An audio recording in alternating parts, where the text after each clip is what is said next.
¿Qué tal? ¿Cómo están? Bienvenidos. Esto es solo una vuelta más. Lunes, negación y adoctrinamiento. Qué palabras complicadas. La primera, negación, es la primera figurita de un álbum de fotos que venimos contando, que es la del operativo Despegue.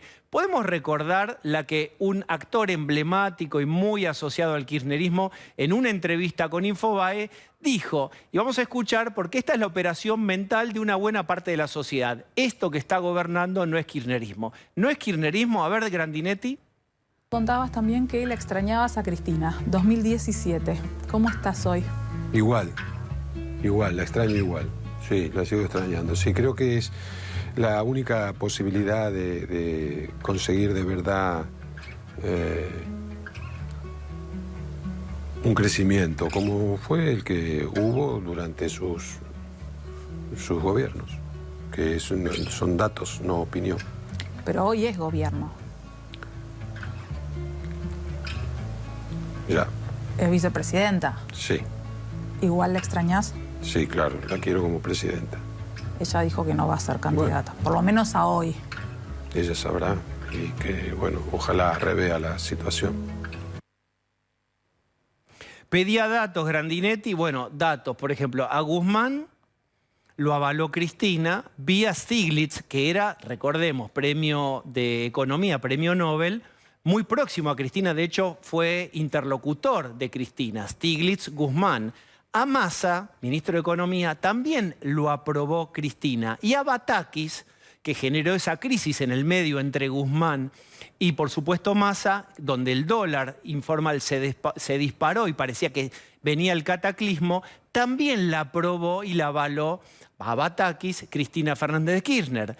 ANSES, Caja Gigante, PAMI, YPF, Aerolíneas, y siguen Guado de Pedro, el ministro del Interior, la provincia de Buenos Aires, y tanto más el Senado hasta hace 5 minutos con esto que se partió de estos 4 senadores. Quiero decir, esto es un cuarto gobierno kirchnerista, pero no hay peor ciego que el que no quiere ver. Si vos querés que esto no sea kirchnerismo, esto no es kirchnerismo. A ver, el Cuervo Larroque, ¿esto es kirchnerismo? ¿Esto es peronismo? ¿Qué es?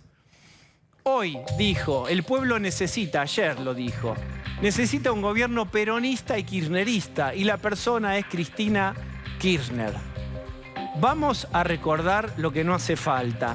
Cristina eligió a Alberto Fernández y dirigió en gran parte sus políticas y sobre todo el repertorio económico, todo lo que pudo, todo lo que quiso.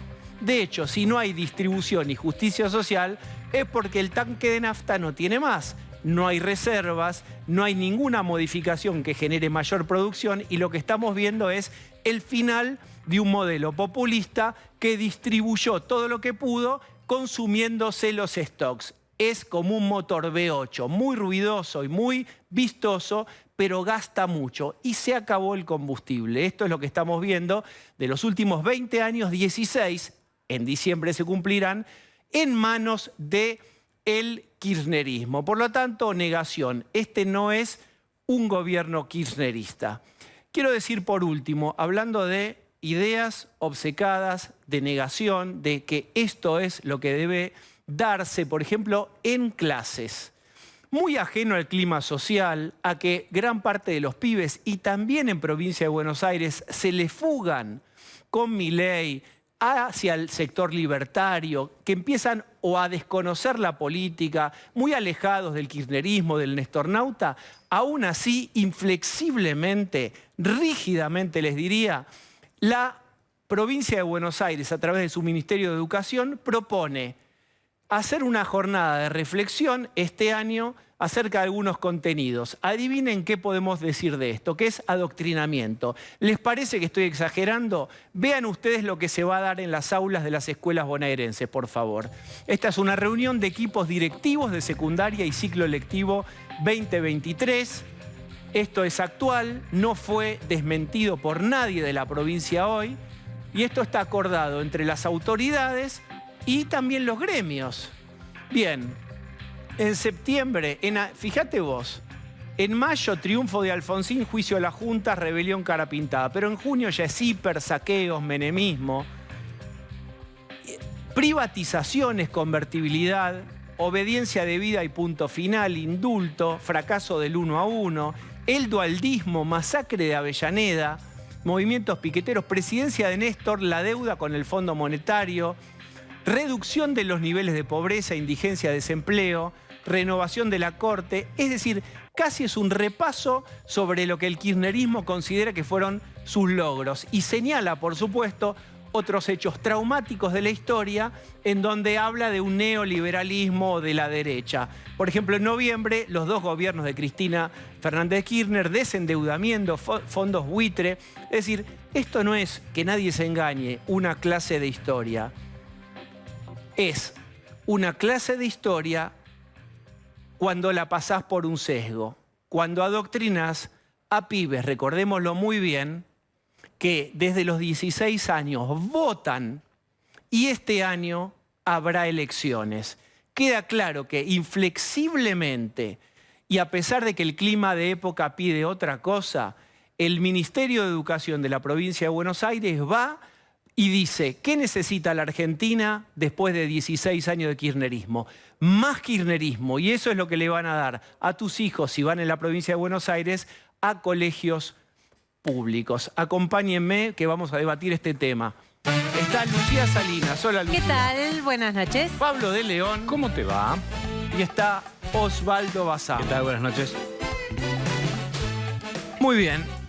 La verdad es que uno está sorprendido, o no tanto, por cómo, a pesar de el cambio de época, de los números, de las encuestas, de la conversación pública, de lo que se habla en los chats, nada de eso modifica al kirchnerismo duro en su relación con los gremios, y ahí están los contenidos que van a dar en una jornada de reflexión en la provincia de Buenos Aires. Sí, los contenidos, digamos, bueno, es nuestra historia reciente. Digo, no parece mal que los chicos aprendan nuestra historia reciente. Ahora, recordemos quiénes son los docentes.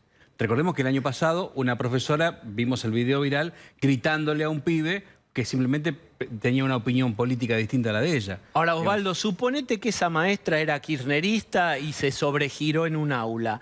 Esto es una jornada de capacitación para los docentes en donde les van a decir, ya habiendo reflexionado y habiendo pensado qué es lo que conviene darles, ya no es una maestra que impulsivamente hizo política con un pibe. Ya esto viene desde arriba. Es que en ese momento tampoco fue una maestra, porque recordamos que esa maestra, esa profesora, no solo siguió dando clases, fue protegida directamente por los gremios. Es increíble que los gremios hablen de los programas que tienen que dar los estudiantes. Los gremios no tienen nada que hacer con respecto a lo que los estudiantes tienen que estudiar. Bueno, el año pasado había distribuido el gremio una cartilla sobre cómo abordar el 24 de marzo y otras fechas, con una mirada absolutamente kirchnerista sobre una fecha que finalmente le pertenece a todos los argentinos, no a un sector político exclusivamente. Igual no son solo los temas, Osvaldo. Fíjate, en el mes, esta cuestión plantea que en noviembre los sucesos de la Argentina son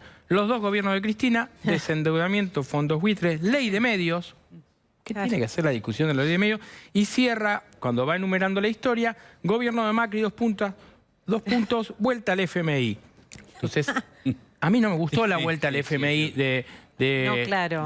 ahí lo tenemos, los puntos que estamos detallando, mes por mes lo que hay que discutir. A mí me parece que está bien discutir el dualdismo, cómo se lo mata a Costecchi y a Santillana. Ahora, está todo yendo hacia la lógica de la lectura del kirchnerismo. Entonces, a mí me parece que no todos los docentes en la provincia de Buenos Aires están de acuerdo con la lógica que imponen Suteba y Cetera. Claramente no es así, aunque hay una mayoría de los que están alineados con esto. Pero yo lo que digo es, ¿por qué tenés que discutir al gobierno de los Kirchner, desendeudamiento, gobierno de Macri, vuelta al fondo? No es así. En todo caso, las discusiones tienen que estar abiertas. Acá está claramente direccionado. Y hay un dato que tiene que ver hoy con que Kicillof, cuando pasa esto, y vos decías, nadie desmiente porque es así, porque esto es un documento que sucede.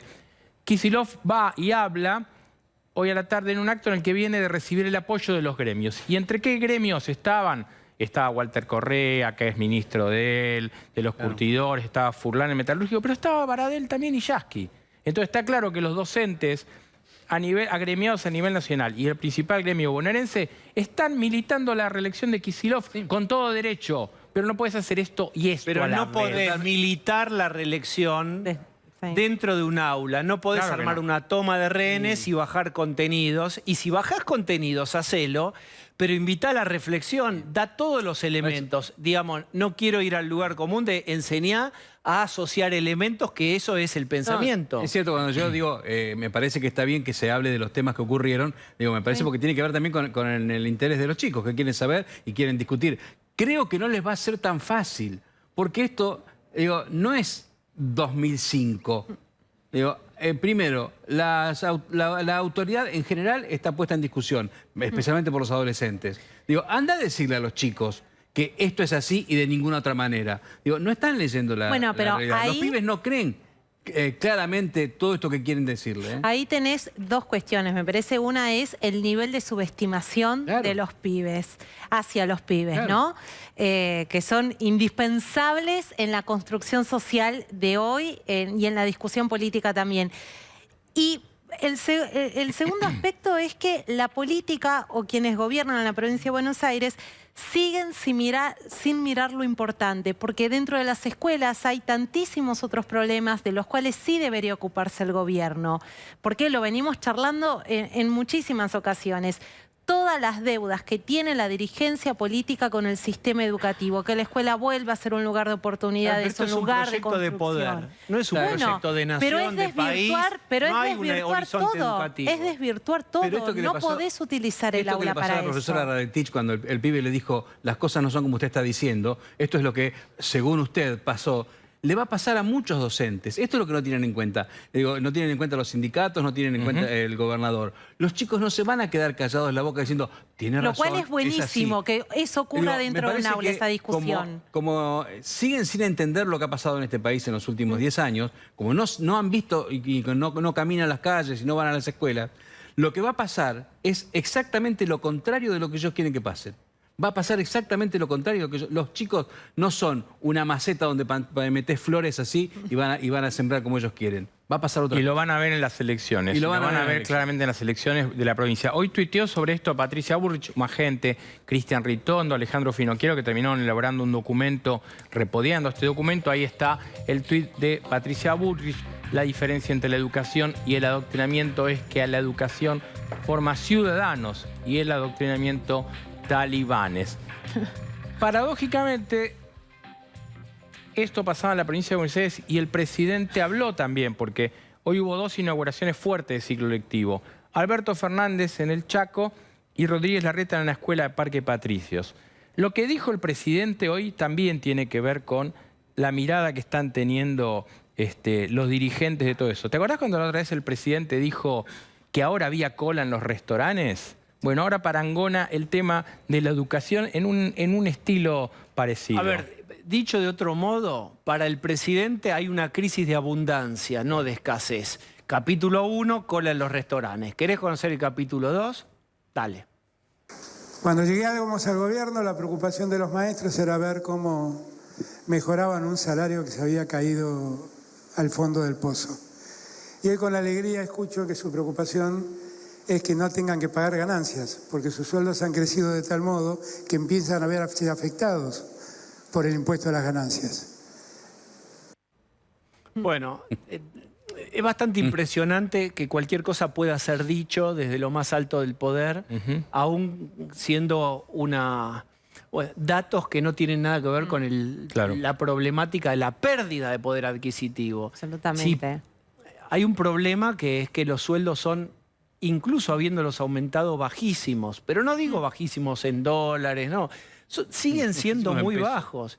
Y el piso, el mínimo de ganancias, también es muy bajo, si bien lo levantaron un poco. Entonces, la verdad es que es un drama que estén tocándose los salarios más altos de los docentes. Ojo, son los docentes que no son la mayoría, los que tienen quizás doble jornada, los que tienen mucha antigüedad. Esos van subiendo el techo, que parece alto, que no es alto, y empiezan a tocarse con el piso de ganancias. Acá el presidente está hablando de esta problemática, que en realidad no es representativa de toda esta problemática, que les gusta cómo hago gráficos en el aire, pero la verdad es que es eso. La mayoría de los docentes ni tiene problemas con ganancia, porque no llega de ninguna manera. Bueno, Yo pero la ganancia pensá... está por el piso. Y aún ganancias estando por el piso. Perdón, hay una cosa que le pasa a los hombres poderosos, yo con los años que ya tengo lo aprendí, que le dice gente cercana, cualquier barbaridad la repiten. Y Alberto Fernández tiene esa mala costumbre. ¿Te acordás cuando en la pandemia dijo, los chicos en la escuela se pasan los barbijos entre ellos y se contagian? El presidente evidentemente no recorre la calle, no sabía lo que pasaba en las escuelas y lo que le pasaba a los chicos cuando no tenían clase. Lo mismo pasa con los restaurantes, que le dicen los restaurantes están llenos y él repite como un loro. Y acá pasa lo mismo, alguien le habrá dicho en el viaje al Chaco, che, mirá que hay un montón de docentes pagando ganancias y lo dice. Y claramente el problema es que debería hablarlo con su AFIP y con su bloque en el Congreso para que modifiquen el piso de ganancia que lo pagan los trabajadores. Pero además... Salario testigo en la provincia de Buenos Aires, 140.000 pesos. Bueno. Piso de ganancia, 404.000. Presidente, deje de mentir. Pero además, por ejemplo, usan los datos para colocarlos desde un lugar que no expone la realidad. Alicia Kirchner en Santa Cruz hizo algo muy parecido, una provincia donde una vez más hoy las clases no iniciaron. El salario de un docente que recién inicia en nivel inicial en jardín de infantes es de 100.000 pesos y la canasta básica está entre los 100 y 170.000 pesos, pero cuando el gobierno provincial sale a mostrar los números, utiliza como caso testigo, por ejemplo, los docentes que cobran un plus por estar en zona desfavorables o en zona de cordillera, y eso es trastocar Bueno, es los contabilidad datos. creativa. Claro. Del universo recorto lo mejorcito representa y lo la pongo en totalidad. góndola, Además, y lo hay pongo otra en cosa que góndola. es bastante clara. El presidente no tiene nada que ver con el sueldo de los docentes, que son provinciales. Entonces, Además. digo, lo que puede hacer, fija un piso, pero digo, no tiene que ver con el sueldo de los docentes. Y otra cosa más que sí sería interesante investigar, digo, porque muchos de los docentes cobran muy poco, pero también, gracias a los sindicatos, hay una sobreabundancia de carpetas médicas y de 3 titulares para un solo cargo, digamos que se termina pagando 3 maestros para... Sí, el suplente del el suplente del Eso titular y el suplente del suplente. Y los sindicatos miran para otro lado y van a aplaudir la Por eso, lo que pasa es que eso es lo que decíamos los otros días. El presidente tiene un libreto que intenta vender que la economía está reactivada. Los restaurantes llenos, docentes que pagan ganancias, crecimiento del empleo. Y acá hay una mentira, el crecimiento del empleo es en algún sector muy menor con sueldos de hambre. Estamos viendo cómo lo que gana cualquier pibe que trabaja en el reparto, por ejemplo, de cosas, se han creado en algunos rubros trabajo, pero con sueldos de hambre, que es lo que tiene esta realidad del gobierno peronista. Están algunos en blanco, pero no llegan a fin de mes. Bueno, esta es la novedad, lo decimos creo que todos los programas, Sí. porque es la novedad político-económica de este cuarto ciclo kirchnerista, que es, aún trabajando, podés ser pobre. Creo que eran la mitad de los trabajadores formales, Sí. Sí. Son pobres. eran pobres vendiendo su máximo capacidad de horas. Exactamente. Y eso es lo que hace que en el esquema del gobierno le digan algunas cosas, que es, mirá, los números dan que los piqueteros miden mal. Entonces ahí Tolosa Paz sale a investir con los planes, va de baja planes, dice que no va a aceptar la extorsión.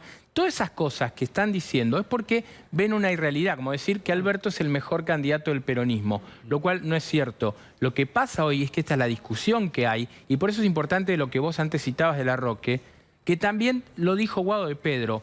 Cualquier peronista que va a una reunión encuentra en que todos hablan de Cristina. Pueden hablar de Guado candidato, pueden hablar de Kicillof candidato en la provincia, pero en todos lados repiten lo de Cristina. Por eso es importante que lo único que les queda a ellos es decir, Cristina, Cristina, Cristina, y negar cualquier autoría intelectual sobre este gobierno. Bien, está la ministra de Educación de la Ciudad de Buenos Aires, Soledad Acuña. ¿Cómo estás? ¿Qué tal? Buenas noches. Perdón la demora, pero estaba amamantando, literal. No. Entonces salí corriendo.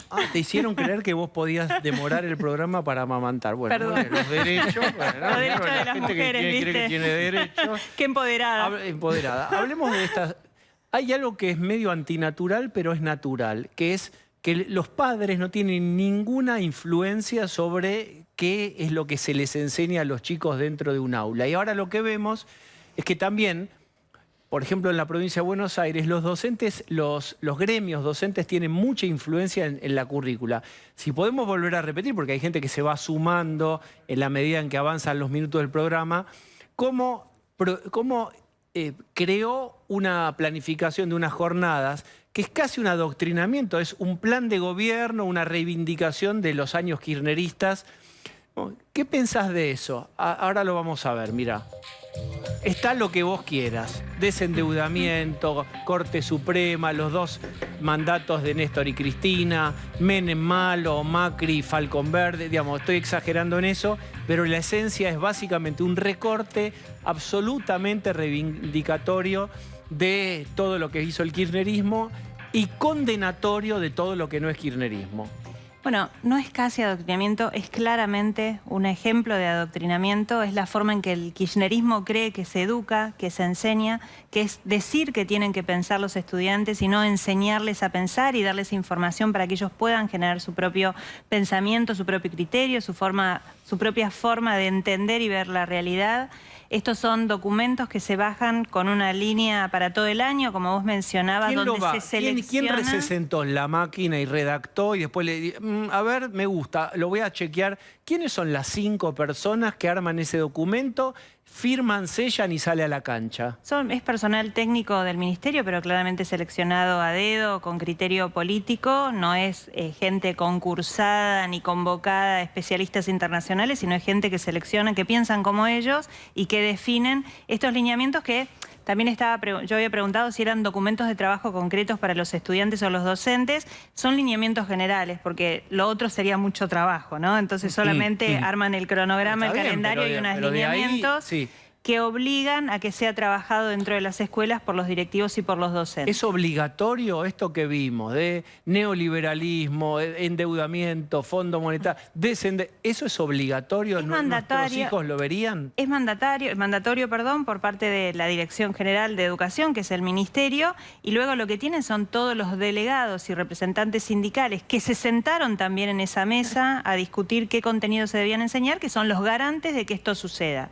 Esto es, la línea política escribe los documentos, lo contrasta con el sindicato, se ponen de acuerdo y luego es el sindicato el responsable de garantizar que esto suceda en las aulas, todo mal acompañando. En ese transcurso está todo mal, desde el principio de lo que empezaste a decir hasta el final. Sí, absolutamente. Primero, ¿qué hace el gremio sentado ahí en la discusión de los contenidos? Digo, gobierna, ¿es parte? Gobierna. Ese es el problema del populismo educativo de los últimos 40 años en la Argentina, cuando los sindicatos se sentaron en la mesa de los ministerios, en las sillas de los ministerios, a gobernar la educación. Cuando el sindicato lo que tiene que hacer es representar los intereses del personal docente, discutir paritarias y discutir condiciones laborales. Y de última, hablar como una voz más de representación docente en los temas pedagógicos, pero no como la contraparte única para discutir estos contenidos. Y volviendo al principio a lo que vos dijiste sobre las familias que no participan sobre los contenidos, te hago un contraejemplo. En la Ciudad de Buenos Aires, el año pasado, lanzamos un proceso para repensar el diseño curricular de primaria. El diseño curricular es los contenidos, la forma, los enfoques pedagógicos, didácticos que se trabajan en el aula en cada etapa. Para ese proceso dijimos que iba a ser un proceso abierto. Convocamos a curricularistas, que se llaman, convocamos a especialistas y convocamos a las familias y a los estudiantes también. No para que digan qué se tiene que enseñar, porque para eso hay especialistas. Déjame hacer un pie de página. Yo no creo que cualquier familia y todas las familias deban opinar. Es decir, a mí me gusta, votemos, las familias votan. Absolutamente. Eso no lo pueden hacer. No, porque hay especialistas formados. Muy afuera están. Pero tienen que poder contar su experiencia, cómo viven, qué esperan, cuáles son las expectativas sobre la educación de sus hijos. Eso sí tiene que ser parte del proceso de organización escolar e institucional. Ahora, tengo una pregunta, porque ¿desde cuándo sos ministra de Educación? Desde hace 8 años. Desde hace 8 años. Me imagino cuando te sentaste al principio, tenías sindicatos que querían discutir e imponer alguna de estas cuestiones. ¿Cómo es ese proceso? Porque me imagino que si, como todo indica, desde el año que viene va a gobernar otro signo político, va a tener que discutir estas cosas con los gremios. Mira, se logró con mucho tiempo. Veníamos de un proceso donde Esteban Bullrich había generado mesas de diálogo permanente con los sindicatos. Y se logró con mucha resistencia por parte de los sindicatos, con muchas manifestaciones, tomaron las oficinas, hicieron paro, hicieron marchas, fueron a la legislatura, pero nosotros nos mantuvimos firmes. Con los sindicatos se discuten las condiciones laborales. La política pedagógica es del gobierno, es el gobierno que fue elegido por la ciudadanía, el jefe de gobierno en este caso, y delegado en el equipo del Ministerio de Educación la implementación. Entonces, Llevó tiempo, pero firmeza de decisión, claridad sobre los objetivos nos permitió que hoy nosotros tomemos las decisiones sin pedir permiso y que los sindicatos participen, por supuesto, en una mesa constante que tenemos abierto con ellos, pero de los ámbitos donde corresponde que opinen. ¿Hoy empezaron las clases en todos los colegios de la ciudad? Hoy todos los colegios abrieron sus puertas, todos los chicos tuvieron clases. Hubo un solo gremio de los 17 que hizo una medida de fuerza, pero que es el mismo que lo hizo este año, el año anterior y el anterior y el anterior, que es su única manera de expresarse en contra de los estudiantes. ¿Qué sindicato es? ¿Y qué repercusión tuvo? Bajísima. La mayoría de los lugares tuvimos clases, la mayoría de todos te diría, porque donde no hubo docentes porque se darían al paro, nosotros enviamos otros docentes que trabajan en el ministerio para garantizar que los chicos estén en el aula aprendiendo. Oye, pero abrieron todas las escuelas. Sí. Quiero volver una pantalla para atrás. Seguramente hay padres, madres que nos están viendo y que mandan a los colegios públicos de la provincia de Buenos Aires y nos escuchan con nuestra opinión. Es un punto de vista absolutamente atendido, nos creemos eso. Pero ¿qué pueden hacer ellos? Nos escuchan, a lo mejor se indignan con lo que nosotros decimos, porque no, lo que sea. Pero ¿qué tienen para hacer ahí, en la provincia, en este momento? Mira, me parece que hay dos cosas que son importantes. Siempre, y lo hemos hablado en tu programa varias veces, si pudimos volver a la presencialidad en la Ciudad de Buenos Aires después de la cuarentena y durante la cuarentena perversa que implementó este gobierno, fue porque hubo familias que se organizaron y alzaron su voz. Cuando los padres, las madres, las familias se organizan y alzan la voz y empiezan a exigir al sistema educativo, las cosas pasan y las cosas cambian. Entonces, por un lado está el estar presente, el manifestarse, el expresarse, el ir a la escuela, el interiorizarse, hablar con los directivos, opinar, participar de las cooperadoras escolares, procesos participativos permanentes, digamos, que a veces uno no tiene ganas, pero hace la responsabilidad familiar también de la educación de sus hijos. Y lo segundo es tener en cuenta que este año hay elecciones. Bueno, y en yo esas decía, elecciones... esto es para pibes de 16 años que votan.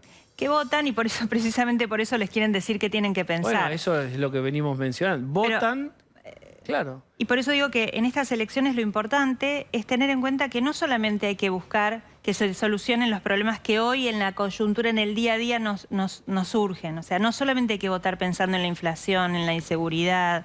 Hay que pensar también pensando en el futuro, y en el futuro está la educación. Entonces, es importante que le exijamos a nuestros candidatos que nos digan cuál va a ser el ministro o la ministra de Educación, cuáles van a ser sus planes, cuáles van a ser sus estrategias para convencer a los 24 gobernadores de la Argentina y gobernadoras que tengan priorizada la educación y pongan el foco en los chicos. Ahora, te hago una pregunta. Vos, ¿qué le decís a una docente que está viendo y que quizás en unos días vaya a clase y se encuentra con que tiene un cuadernillo que le dice que en noviembre tiene que hablar de los dos gobiernos de Cristina, del desendeudamiento, de la ley de medios y de que el gobierno de Macri fue la vuelta al FMI?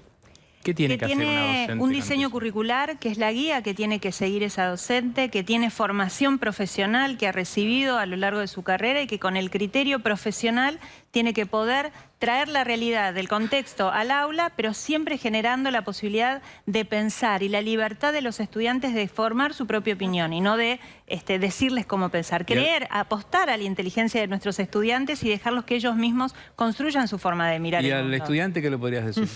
Esto mismo, que sientan la libertad de cuestionar, que sean críticos, que entiendan ellos cómo es leer un documento que viene con una baja de línea, que sepan buscar información, así como se acostumbraron en Internet a elegir qué información es válida, que también pueden hacerlo en la escuela cuando suceden estas cosas y que también levanten la voz. Tienen derecho a levantar la voz y exigir la construcción de la libertad para el futuro. Diego, ¿me dejás mostrarte una foto que sucedió hoy? Sí, por favor. Sucedió inauguración del ciclo lectivo en Parque Patricios. Ahí ves, Felipe Miguel, jefe de gabinete, Soledad Acuña, la ministra y Larreta. ¿Qué tiene que ver esta foto con lo que sucedió hace poco, ayer, si no me equivoco, anteayer, entre Jorge Macri y Mauricio Macri y hoy Larreta con vos, que vos sos precandidata a jefa de gobierno?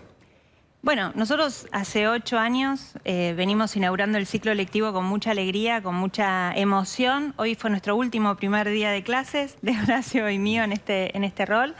Trabajamos juntos hace 25 años y yo creo que represento todos los valores del PRO, del cual formo parte hace 20 años, los valores que Mauricio trajo a la construcción de este espacio.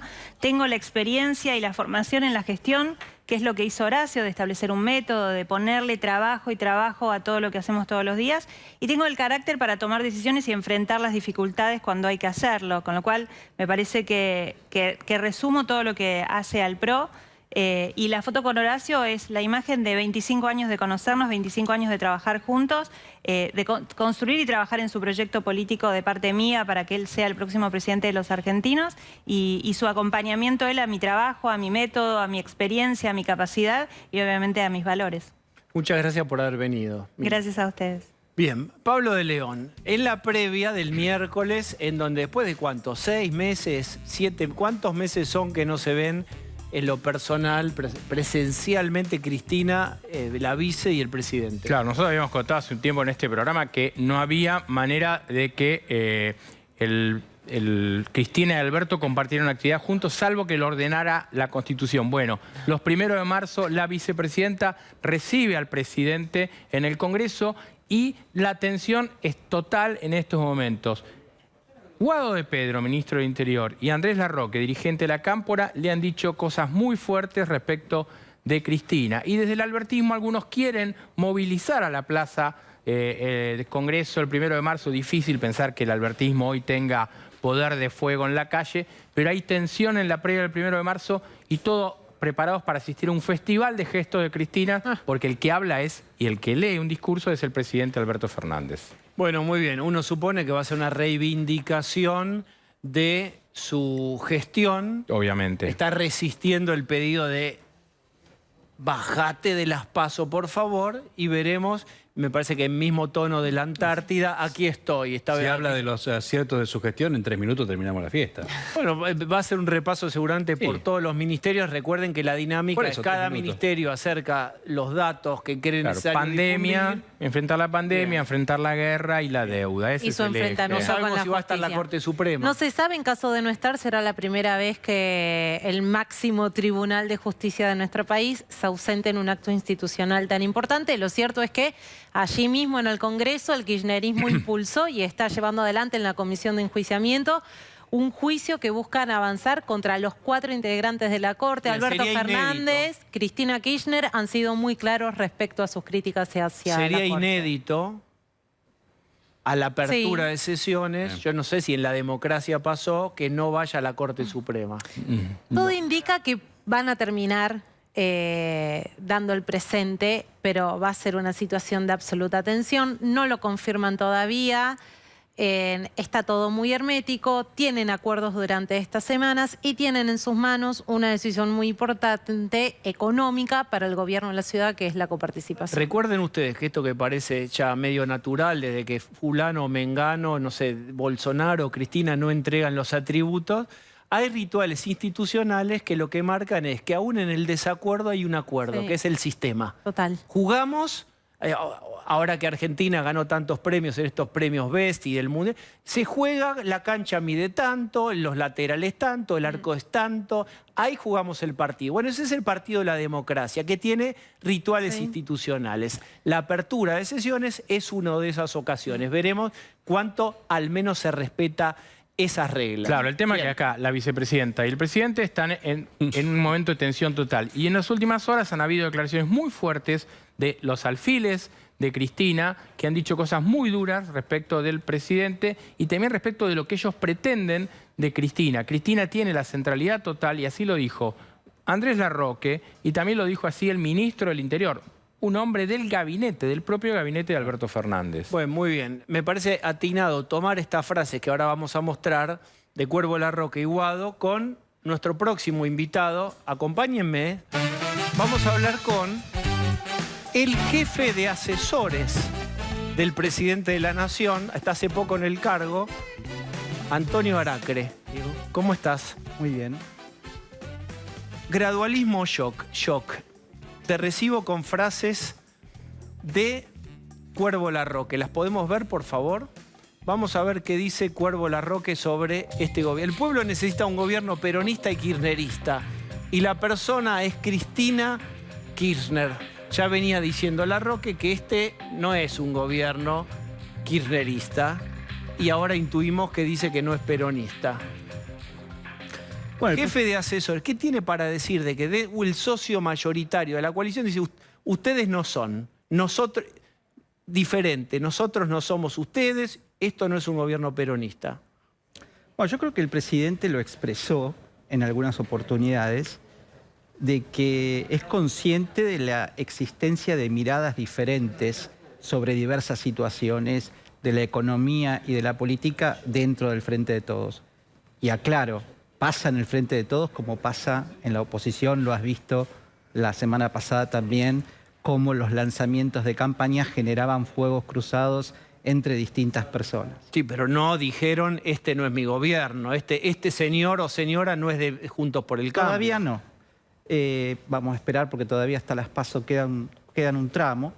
Pero yo te diría que justamente la estrategia que propone el presidente Alberto Fernández es justamente ampliar el debate y utilizar las PASO como una estrategia para que se esclarezca lo que piensa cada uno y el votante del Frente de Todos termine decidiendo qué opción le parece más atractiva para que predomine dentro del peronismo. Y yo creo, conociéndolo al presidente, estoy seguro que él va a anteponer el bien del Frente de Todos incluso por encima de su propia candidatura. ¿A qué te referís? ¿Que si el bien es que bajarse, se bajaría? Eso es lo que acabo de decir. O sea, para él lo más importante es que gane el Frente de Todos. ¿Y qué sería eso que en un momento se traduce como hacer el bien y entonces, ¿qué debería pasar para que se baje? Asegurar que el candidato que finalmente sea el que represente el Frente de Todos tenga la mayor cantidad de votos posibles para que pueda asegurar la continuidad. Tráigame uno que mida mejor que yo y yo me bajo, muchachos. ¿Es eso? Sí, pero creo que es más amplio. Es asegurar un debate donde se explicite cuáles son las ideas, cuáles son las diferencias y que los votantes decidan cuál es el proyecto que quieren apoyar.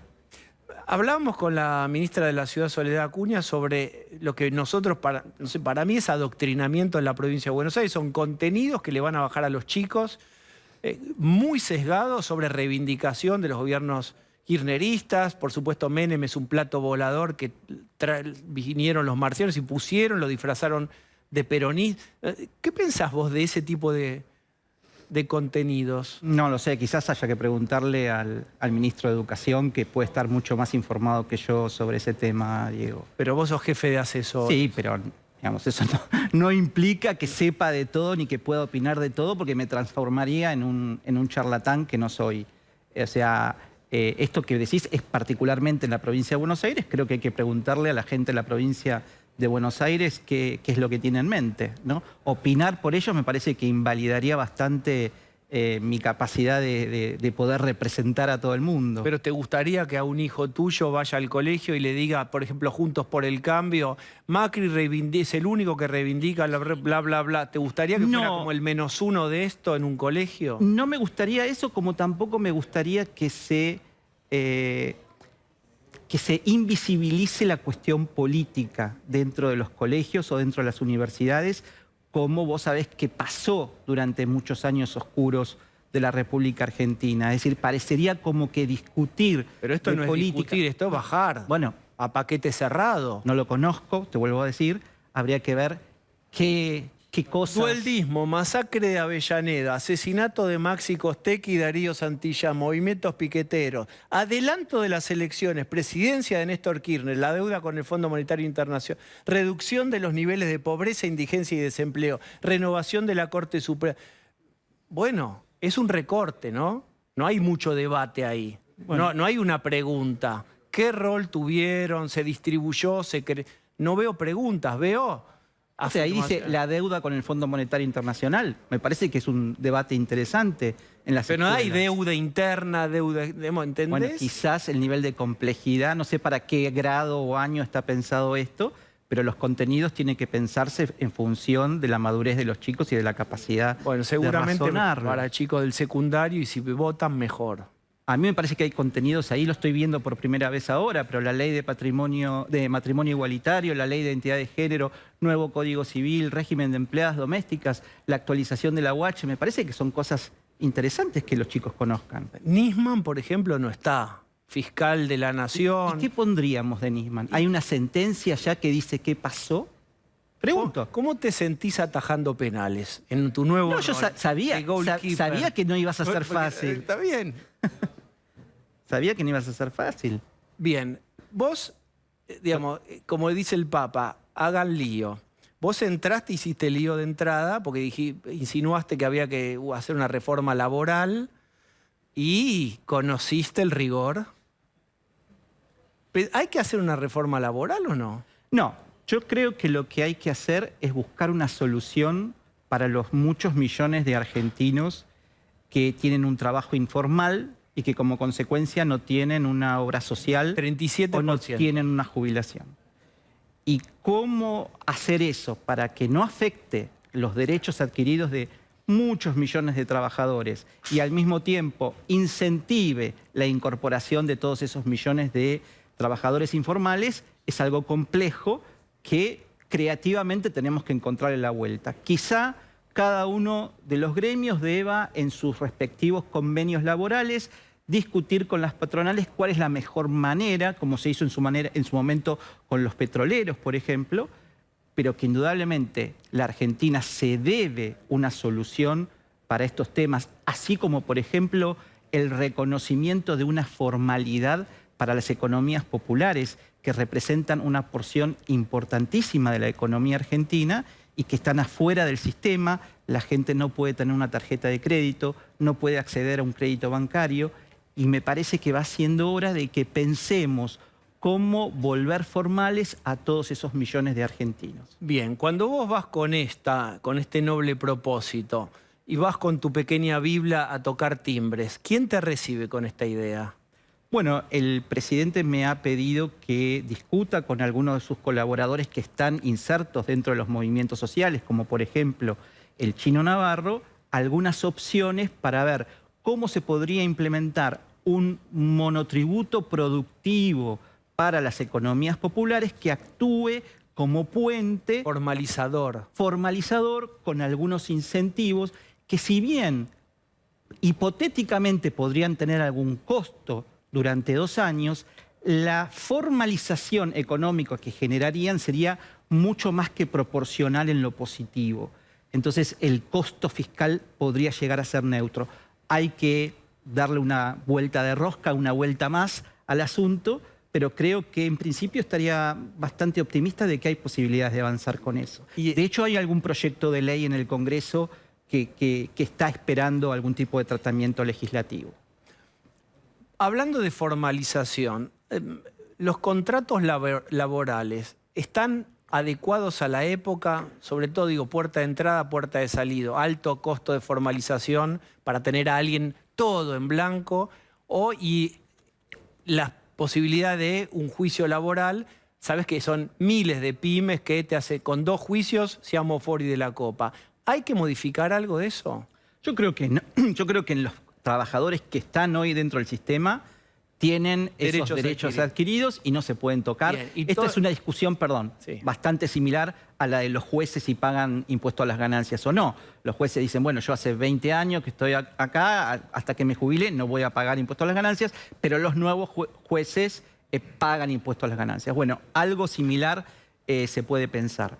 Pero para el personal que ya está dentro del sistema no tocas nada. Pero para los nuevos, el que dice, yo estoy afuera, los que están adentro están bien, pero acá hay como un cepo.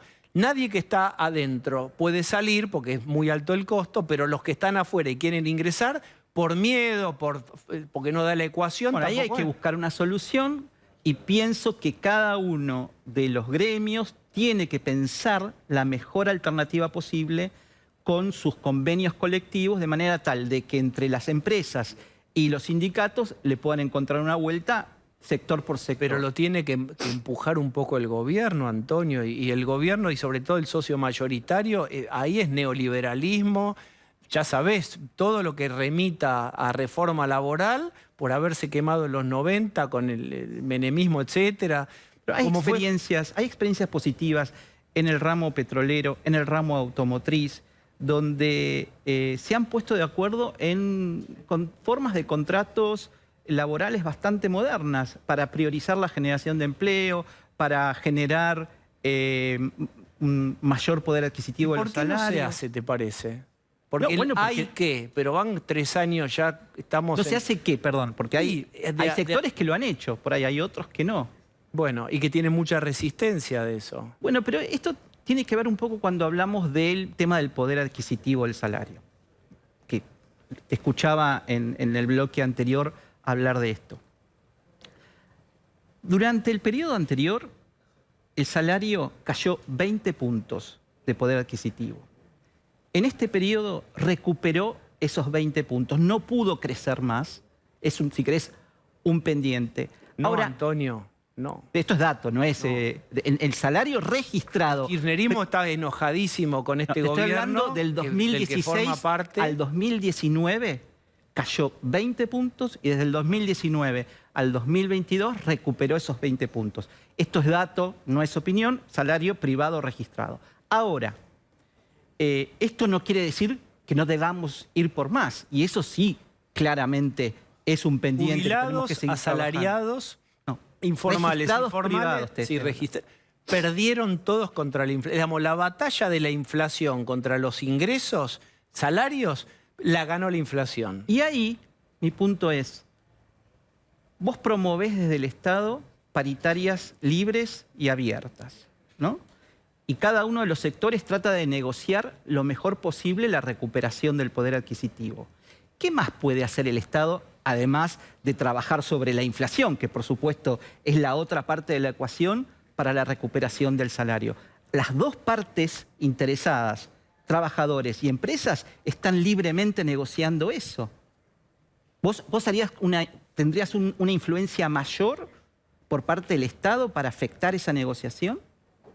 Me parece que no, pero no hay incentivos a la inversión. Uno no ve, digamos, shock de medidas para que haya inversiones. No, pero tiene que ver la inversión con el salario, con el poder adquisitivo del salario. Te me fuiste del tema. No, no me fui del tema.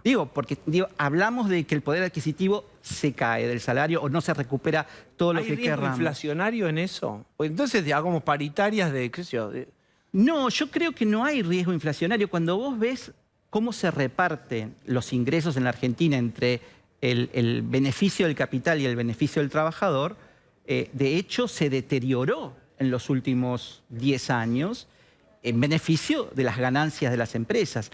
Ahí hay que forzar de alguna manera alguna recuperación, pero la verdad es que es muy difícil desde el Estado intervenir más allá de la apertura de paritarias entre empresas y... Pero el gobierno puede decir... Queremos que el sector privado pague bonos compensatorios de tanto y tanto. ¿Vos apoyarías, desde acá, desde este canal y desde este programa, apoyarías esa medida? ¿Estás seguro? Yo diría que qué demagógico es decir, claro, hay que pagar, pongan bonos de 50, de 100. Ahora, en la otra silla va a estar el empresario o la empresaria que diga, che, pero ¿de dónde la saco? Es muy fácil desde el Estado decir, ahora que paguen. Por eso me llama la atención que me propusieras eso. No, yo no te propuse bonos. Perdón, ¿dijiste algo eso? No, no dije eso. ¿Puede haber soja 3? No, no creo. Igualmente es una decisión que tiene en análisis, como todas las decisiones de política económica, el ministro... ¿Por qué no crees que haya un soja 3? No digo ni que sí ni que no. No tengo información para anticiparte en la materia. Me parece que estamos como todavía muy lejos de la cosecha como para que hoy haga sentido lanzar un plan soja 3. Todavía no hay cantidad de grano suficiente como para incentivar una venta anticipada. Si estuviéramos en abril, habría que pensar. Vos no digamos, yo sé que vos recomendaste o algo tenés que ver con me lo consultaron como le consultaron a tantos Ahora otros. En este momento no tendría sentido porque no hay demasiado para traquear, digamos. Cuando es fuerte esa definición, es interesante. No, es que la cosecha no se dio. Bueno, si el kirchnerismo dice, es un año electoral, hay que poner plata en la calle, tiene que subir, los ingresos de la población tienen que subir. Así perdemos por paliza, por lo menos achiquemos Si vamos a ir a una derrota, achiquemos y soñemos con el triunfo. ¿Se puede poner plata en la calle? A mí me parece que lo más importante, Diego, es comunicar lo que se ha hecho y no hablar sobre lo que se podría hacer. Pero lo está pidiendo el socio mayoritario. Claro, pero también hay que explicarle a la gente, en la última década, no en los últimos 3 años, en la última década, ¿hay algún registro de crecimiento de 10 puntos del PBI o de 5.2 del PBI? No hay ningún registro en la última década que no haya sido durante la presidencia de Alberto Fernández. Los puestos privados rebotó de la pandemia, pero si vos lo comparas con la serie en 7 años, Argentina no crece, Antonio. No, yo lo que te digo es, vos mirás los últimos 10 años, el crecimiento o el decrecimiento que hubo del PBI en todos esos 10 años, y vos no vas a encontrar en ninguno de esos años ni un 10%, ni un 5,2% en ninguna parte de esa década. Pero ese fue el rebote de la pandemia. Bueno, en otros países se cayó y no se rebotó en la misma proporción que se logró en Argentina. Al crecimiento actual, ¿se sale del 42 de pobreza, 40 y cortos de pobreza? Con este repertorio de medidas que viene aplicando kirchnerismo / peronismo, después vemos qué hizo otro gobierno, pero con este repertorio, ¿se sale rápido de la pobreza o habría que hacer para vos más cosas, más shock? Siempre se puede hacer más cosas, pero recordemos que venimos de una situación de deterioro muy profundo y en estos 3 años, con pandemia, con guerra, con sequía, se crearon entre privados registrados, públicos y monotributos, 1 millón de puestos de trabajo. Mayoría monotributos. No, casi 300.000 puestos privados registrados, 100 y pico mil públicos y cerca de 500.000 monotributistas y autónomos. Ahora, cuando hablamos de los monotributistas y autónomos, yo no los miraría con tanto desdén. Yo no los miro, pero veo a alguien que no tiene una es una formalización, pero somos novios, no estamos casados. Mira, el futuro del trabajo viene por otro lado. ¿Por qué tienen tanto miedo de casar? ¿Es casarse, es adoptar, de tener a alguien formalizado con todos los costos? ¿Qué pasa por qué no se puede hacer? Pero es que es una tendencia mundial, no es solamente de Argentina. Cuando vos ves el empleo registrado en el mundo, vos no ves un crecimiento, porque la tendencia no es que los puestos que nosotros conocimos son los que siguen existiendo y se van aumentando, sino que el tipo de trabajo cambia y la gente va teniendo más emprendimientos en un mundo de servicios que no contrata tanta gente en firme, sino que trabaja más con emprendimientos y con monotributos. ¿Hay que bajar el gasto público? Y seguramente, como lo está haciendo el ministro de Economía, en los últimos meses vos ves una tendencia bastante importante. De hecho, perdóname. Mirá este tuit, te comparto así trabajamos. Espera un segundo que termine esto. Sí. Año 2020, casi 7 puntos de déficit fiscal. Año 2021, 3,5 puntos de déficit fiscal, se redujo a la mitad. Este año estamos hablando de 1,9 de déficit fiscal, es decir que hay una reducción significativa. Mirá, ahí tenés, gasto público, primario consolidado, desde el 93 y para arriba, fíjate. Mirá cómo va creciendo. ¿Qué pensás? ¿Hay que bajarlo drásticamente? No, drásticamente. Si lo bajás drásticamente, ¿a quién vamos a castigar? Ahora estás castigando vía inflación a todos, transversalmente. Perfecto. Y si lo bajamos drásticamente, yo le pregunto, por ejemplo, lo he hecho muchas veces cuando me expreso en las redes sociales, el que te dice voy a eliminar el déficit fiscal y voy a bajar el gasto público y voy a invertir en educación, en salud y en seguridad. Que explique con qué mago se va a juntar, porque eso es literalmente imposible. Suponete que drásticamente queda demasiado grande. Uno no ve, por ejemplo, en las empresas del Estado, no es nada en contra de ninguna en particular. No hay ni siquiera un plan de racionalización. No hay un plan de racionalización del gasto de la política, aunque sea marginal con respecto a todo el gasto. ¿Por qué vos propusiste un impuesto nuevo o crear nuevos impuestos o hacer más progresivo y no focalizaste en el gasto? No, primero porque sobre el gasto hay un trabajo que está haciendo el ministro de Economía y sobre, por ejemplo, YPF, que lo tengo un poco más claro, hay una reducción del déficit de YPF notable cuando analizás estos últimos años de gestión. Ahora, sobre el tema de la progresividad, del sistema tributario argentino podemos discutir mucho tiempo, pero Bien. que el IVA sea el impuesto que más se recauda en la Argentina, donde lo pagamos por igual alguien que vive en la Villa 31 o vos y yo, habla de que hay un sistema tributario bastante Bien. injusto. en A la Argentina. vuelta, te quedas un ratito, está Pablo de León, están los chicos que quieren charlar con vos, vamos a hablar, si Sí. querés poner más, si vos querés más impuestos o No, qué es no, lo- yo quiero más progresividad en el sistema tributario. Bien. Y estoy Pere, dispuesto a seguir dando examen, ¿eh? Me pueden seguir tomando examen. todo ahora lo que quieran. volvemos, quedan unas cuantas preguntas, vamos a la tanda, por favor. Muy bien, seguimos con el jefe de asesores presidencial. Se paga, por ejemplo, tasas viales en localidades y la verdad que no se hace ningún trabajo vial para entrar a los campos. Y hay un, no sé, expert decía, llamamos a la rebelión fiscal. De todos los impuestos, no. De estas tasas viales, por ejemplo, ¿por qué tienen que pagar una tasa y como contraprestación los caminos están destruidos? ¿Qué pensás vos de esa incomodidad de muchísima gente?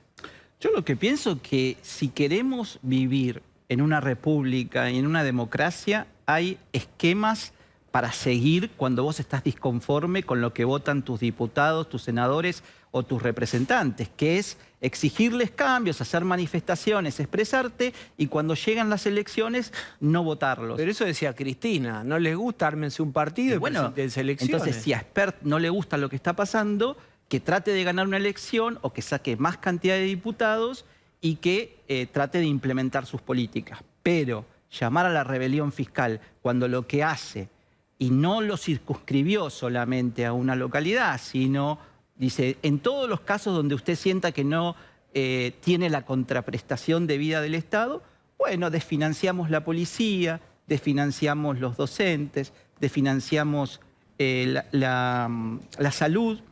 No sé, yo te pregunto, ¿a vos te gustaría eso? A mí me gustaría que muestren con ejemplo algo simbólico y se rebajen algo, porque si no el cinturonazo viene todo del sector privado, los jubilados. Pablo de León va a aparecer ahí. Vamos, Pablo. ¿Qué tal? Buenas noches, Aracre. Usted era hasta hace poco directivo de una empresa de ciencia y tecnología agrícola, con lo cual debe seguir muy en contacto con empresarios. ¿Qué le dicen los empresarios y los del campo fundamentalmente de que se haya sumado en este momento a este gobierno? Y depende, hay de todo, Pablo. Hay muchos que me aprecian, que me conocen, que me quieren de mucho tiempo. Me dicen, bueno, ¿en qué lío te metiste? Pero bueno, te felicito, ojalá puedas hacer algo, etcétera. Y hay otros que probablemente no me lo dicen, pero por ahí, por atrás o en algún chat de amigos me deben criticar duramente. Porque hay sectores de la alianza del Frente de Todos que realmente creen que el campo es el enemigo.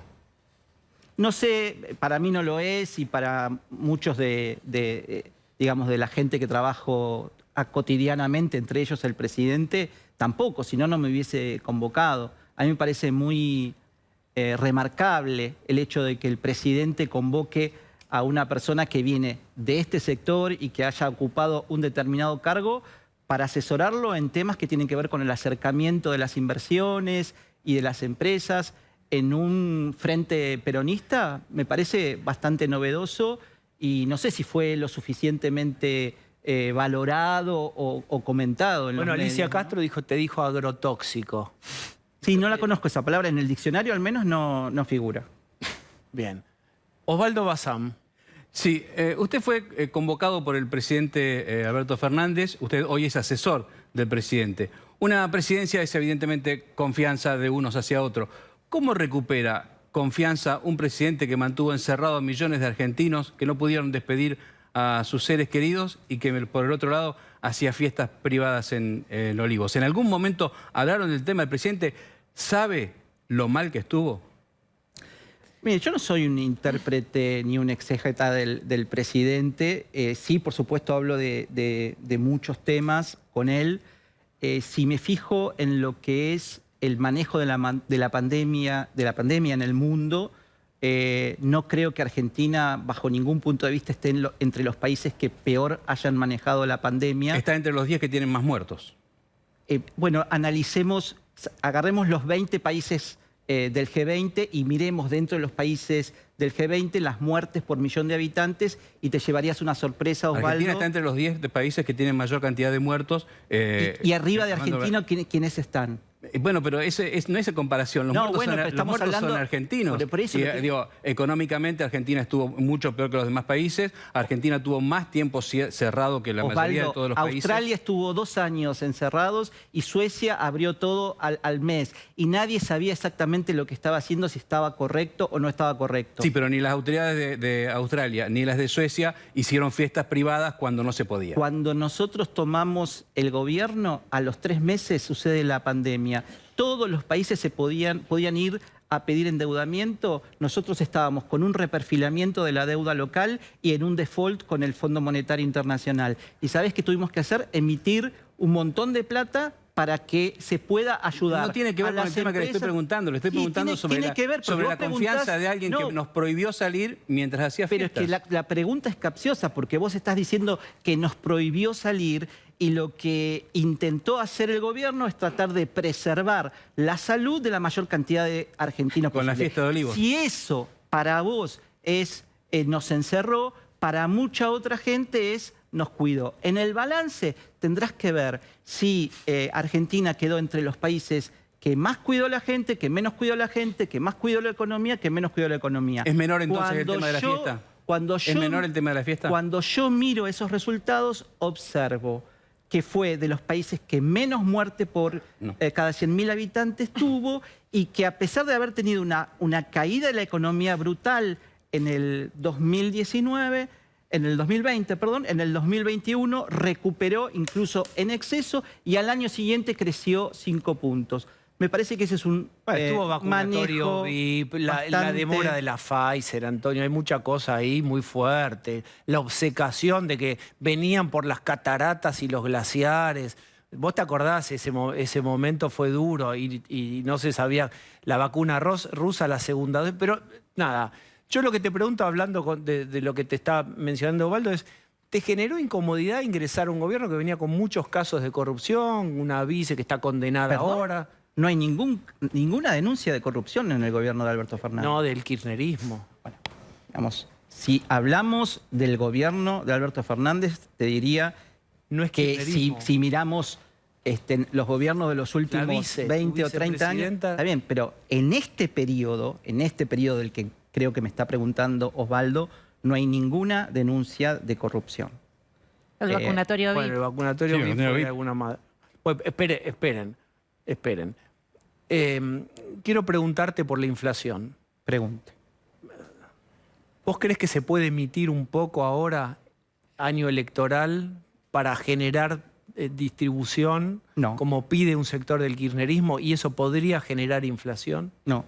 Pero vos cuando decís como lo pide un sector del kirchnerismo, lo piden. ¿A dónde lo viste esto? Pues yo no lo escuché y me considero bastante informado. Bueno, por ejemplo, Cuervo Larroque, si vos seguís las declaraciones que viene haciendo desde hace meses, incluso el año pasado, yo creo que desde que plantea asumió Massa, tiene que haber una obsesión por desde que asumió Massa, no pide que se emita plata.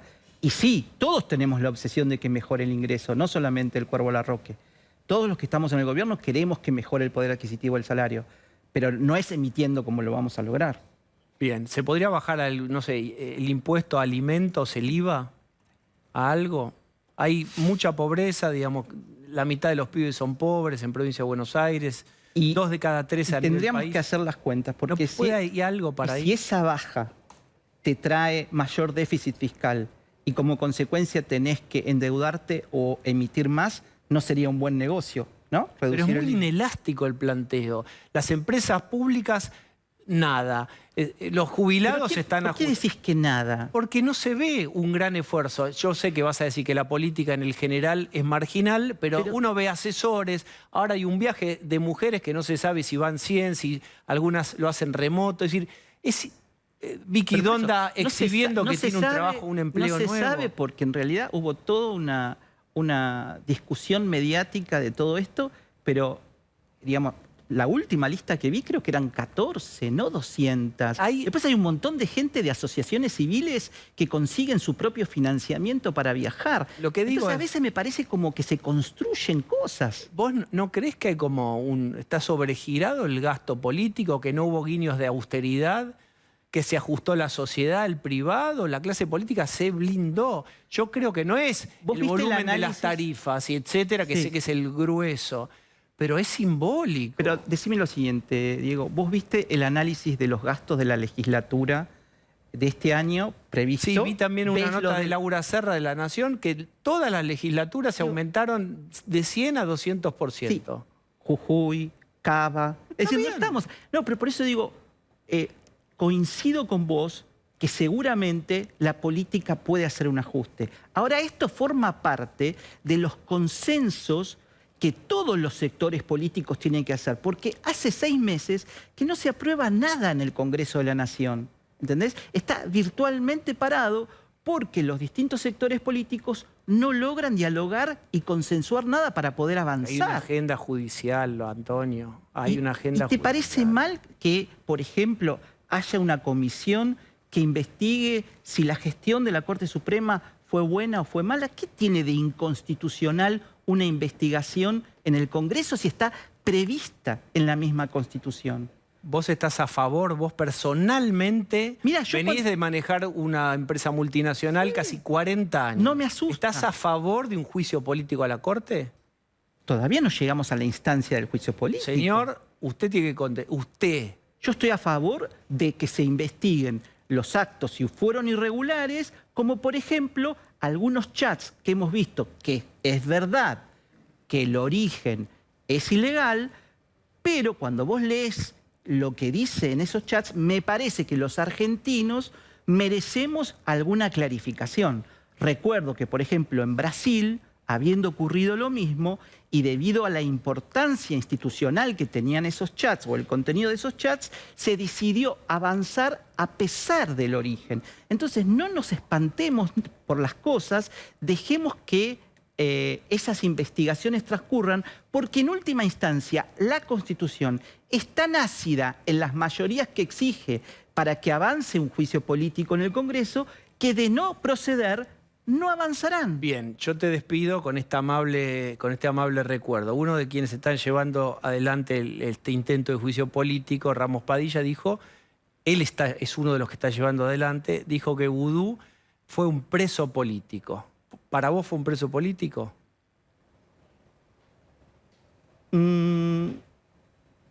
No. No, porque cumplió una pena y la justicia lo validó eso, la condena quedó en firme, él la cumplió y después salió. Entonces no lo veo como juicio político eso. Como preso político. Como preso político. Como no lo persiguieron por sus ideas políticas. Ahora, a vos te espanta mucho el pedido de juicio político o esta investigación. Pero la coalición cívica también pidió el juicio político de un miembro de la Corte. ¿Y eso no te espanta de la misma manera? Veo que ahora, cuando tiene la Cámara que resolver el juicio de Cristina y que tiene muchos fallos en el medio, coparticipación y otros que intervienen en la ciudad y contra provincias, ahora está toda observada la Corte. Es raro, porque además son casi todos, salvo Rosenkrantz, peronistas. Es para largo, pero es para nada, largo. Es para largo. Bueno, ¿te sentiste cómodo? Te tratamos súper. Me sentí como que me tomaron un examen que, bueno, habrá que ver si aprobé o no. Bien, Antonio, de verdad te agradezco haber venido. Gracias a vos. Bien, vuelvo. Voy a ver a Lucía. Lucía, ¿cómo estás? ¿Cómo estás, Diego? Bien. Imagen. Todos los caminos conducen a un amigo. Exactamente. Cuando se trata de pavimentar rutas en la provincia de Santa Cruz, todos los caminos conducen a Cristina Fernández de Kirchner. ¿Por qué? ¿Te acordás de Lázaro Báez, el ex socio comercial de la vicepresidenta? Los dos condenados, ¿por qué? Porque Lázaro Báez, dijo la justicia, se enriqueció, se hizo millonario con licitaciones de obras viales. Algunas de las obras que el gobierno de Cristina Kirchner y Néstor Kirchner le entregaron a Lázaro Báez quedaron de la siguiente manera, inconclusas. 24 en total de 51 licitaciones quedaron abandonadas sin terminar, dijo ese fallo que condenó a Cristina Kirchner por corrupción en diciembre. Esta ruta, que tendría que estar terminada, pavimentada, que debería ser una autovía, está todavía en este estado. Rutas abandonadas por Lázaro Báez, pero ¿sabías quién termina ganando parte de estas rutas que el gobierno de Alberto Fernández quiere que se terminen? Otro amigo y otro socio de Cristina Fernández de Kirchner. Mira quién. Ahí lo tenés, a Lázaro Báez, junto a la ahora vicepresidenta de la Nación. Le dieron algunas de esas rutas, Cristóbal López, algunas de esas rutas que abandonó Lázaro Báez, ahora las tiene Cristóbal López. Los amigos, los socios, los inquilinos de la vicepresidenta, cuando de pavimentar rutas en la Patagonia se trata, siempre están disponibles para presentarse a una licitación. Además, no te olvides, un enorme perdón fiscal para Cristóbal López durante este gobierno. Había sido enviado a juicio por no pagarle a la AFIP 8.000 millones de pesos. Termina absuelto, pero además la AFIP de esta gestión le perdona, le permite rescatar su empresa y continúa ganando contratos multimillonarios. La sensación es como mencionaba al principio con el adoctrinamiento en las escuelas. A pesar de que cambie el clima social, la conversación pública vaya por otro lado o los pibes empiecen a escuchar opciones libertarias o a Milei, inelásticamente, es decir, rígidamente van a lo suyo. Y acá aparece lo mismo. No importa cuántas denuncias haya habido de corrupción y los protagonistas más o menos rotativos, inelásticamente, con las anteojeras como un caballo, van siempre, digamos, si no te gusta, armate un partido político y votalo en las elecciones. Pero además no nos olvidemos que Alberto Fernández ejerció como abogado, como asesor de Cristóbal López. Club de amigos. Gracias. Bien, voy a volver con mis compañeros. Se va a sumar Rolos Barbano, por supuesto. ¿Qué tal, Diego? Buenas noches. Todos vemos que los alimentos se encarecen y es desquiciante el modo en que suben los precios. Y del otro lado del esquema, están los productores de alimentos, la gente que está en el campo, trabajando, produciendo. ¿Ellos están ganando dinero? ¿Les cierran los números? Facundo Manzoni es productor, hizo un video muy interesante en Instagram que vamos a ver y ya está con nosotros para contarnos en primera persona cómo es producir y cómo están los números del campo. Miren. ¿Es el productor agropecuario un formador de precios? Pongamos como ejemplo a la leche. Una persona que quiere iniciarse en esta actividad, además del gran aporte económico, deberá también destinar unos 5 años de su vida, ya que confeccionar un plantel de vacas lecheras no es algo que se haga de un día para el otro. Por su producto, es decir, por 1 litro de leche pura recién salida de la teta de la vaca, al productor como máximo están pagando 70 pesos. Ahora bien, ¿a cuánto está ese mismo litro de leche en la góndola? ¿A cuánto lo está pagando el argentino? Para asemejarnos a ese precio deberíamos multiplicar casi por 4 esos 70 pesos que recibe el productor. ¿A qué se debe tanta distorsión de precios? ¿Quién es el culpable? ¿El productor? ¿La industria? ¿El comerciante? Paradójicamente ninguno de ellos. El verdadero culpable es el Estado por la gran carga impositiva que le está aplicando los diferentes eslabones de la cadena productiva. Bien. ¿Qué es lo que te estaba pasando? Que en un momento dijiste, bueno, yo hago un video, quiero contar mi mirada. Bueno, antes que nada, muchísimas gracias por el espacio y por la invitación. Esto es imponente, espero no abatatarme, porque hace un par de horas estaba arriando vaca, ahora estoy acá. Mira, yo... ¿De dónde venís vos? Contá. Yo soy del sudeste de la provincia de Córdoba, de un pueblito de 1.500 habitantes. ¿Se llama? Viamonte, en el que nací. Puedo definirme como un reflejo del campo, porque me crié en el campo, de mi pueblo y de su gente. ¿Qué actividad hacen ahí? Yo soy productor agropecuario, hacemos agricultura, que es nuestro fuerte, vacas de cría, en Sierra de Corral, engorda en Sierra de Corral, y hacemos tambo también, es variado. ¿Cuál es la situación? Mira, yo históricamente fui crítico de la dirigencia del sector agropecuario porque creo que siempre tuvimos una falencia en comunicación. No supimos comunicar nuestra realidad y creo que ese hueco, ese vacío que dejamos, se lo dejamos servido en bandeja a los políticos de turno para que inventen un relato que fue imponente y gran parte de la sociedad se lo ha creído, ¿no? ¿Qué es lo que no comunicó para vos bien el campo? Creo que el campo siempre va detrás de la liebre, es decir... seca venimos viviendo hace 4 o 5 años. Salimos de una mega inundación a vivir una seca, a vivir también un invierno que fue larguísimo. Imagínate, en mi zona empezó a helar en marzo y hasta el mes de noviembre estuvo helando. Y ahora no estamos, es decir, salimos, apoyo a la marcha, a la manifestación, creo que es necesario, pero también creo que debemos tomar la iniciativa. Y hoy en día ver que se viralizó yo soy un humilde paisano, te soy sincero, me animé, me grabé en selfie, hice un video que se hizo viral. ¿Y por qué lo grabaste, Facundo? ¿Qué sentías cuando decidiste Sentía la necesidad de comunicar nuestra realidad, nuestra diaria. Porque acá se ha planteado un relato que fue imponente, que dice que el campo es el enemigo, y el campo no es eso. El campo es muchas cosas. El campo no es solamente trigo, soja y maíz. Es producción de uva en Mendoza, de olivo en La Rioja, de caña de azúcar en Tucumán. El campo es el motor productivo del país.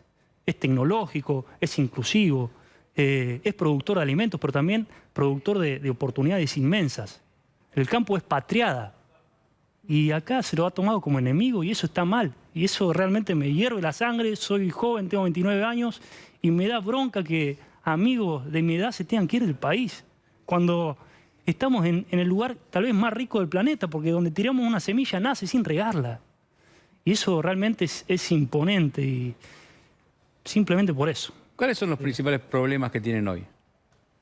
Todo, se juntó de la sequía y la semana pasada nos heló. Febrero, 18 de febrero cayó una helada, fue tremendo. También, esos son problemas climáticos, no le podemos echar la culpa al gobierno. No, pero las políticas sí.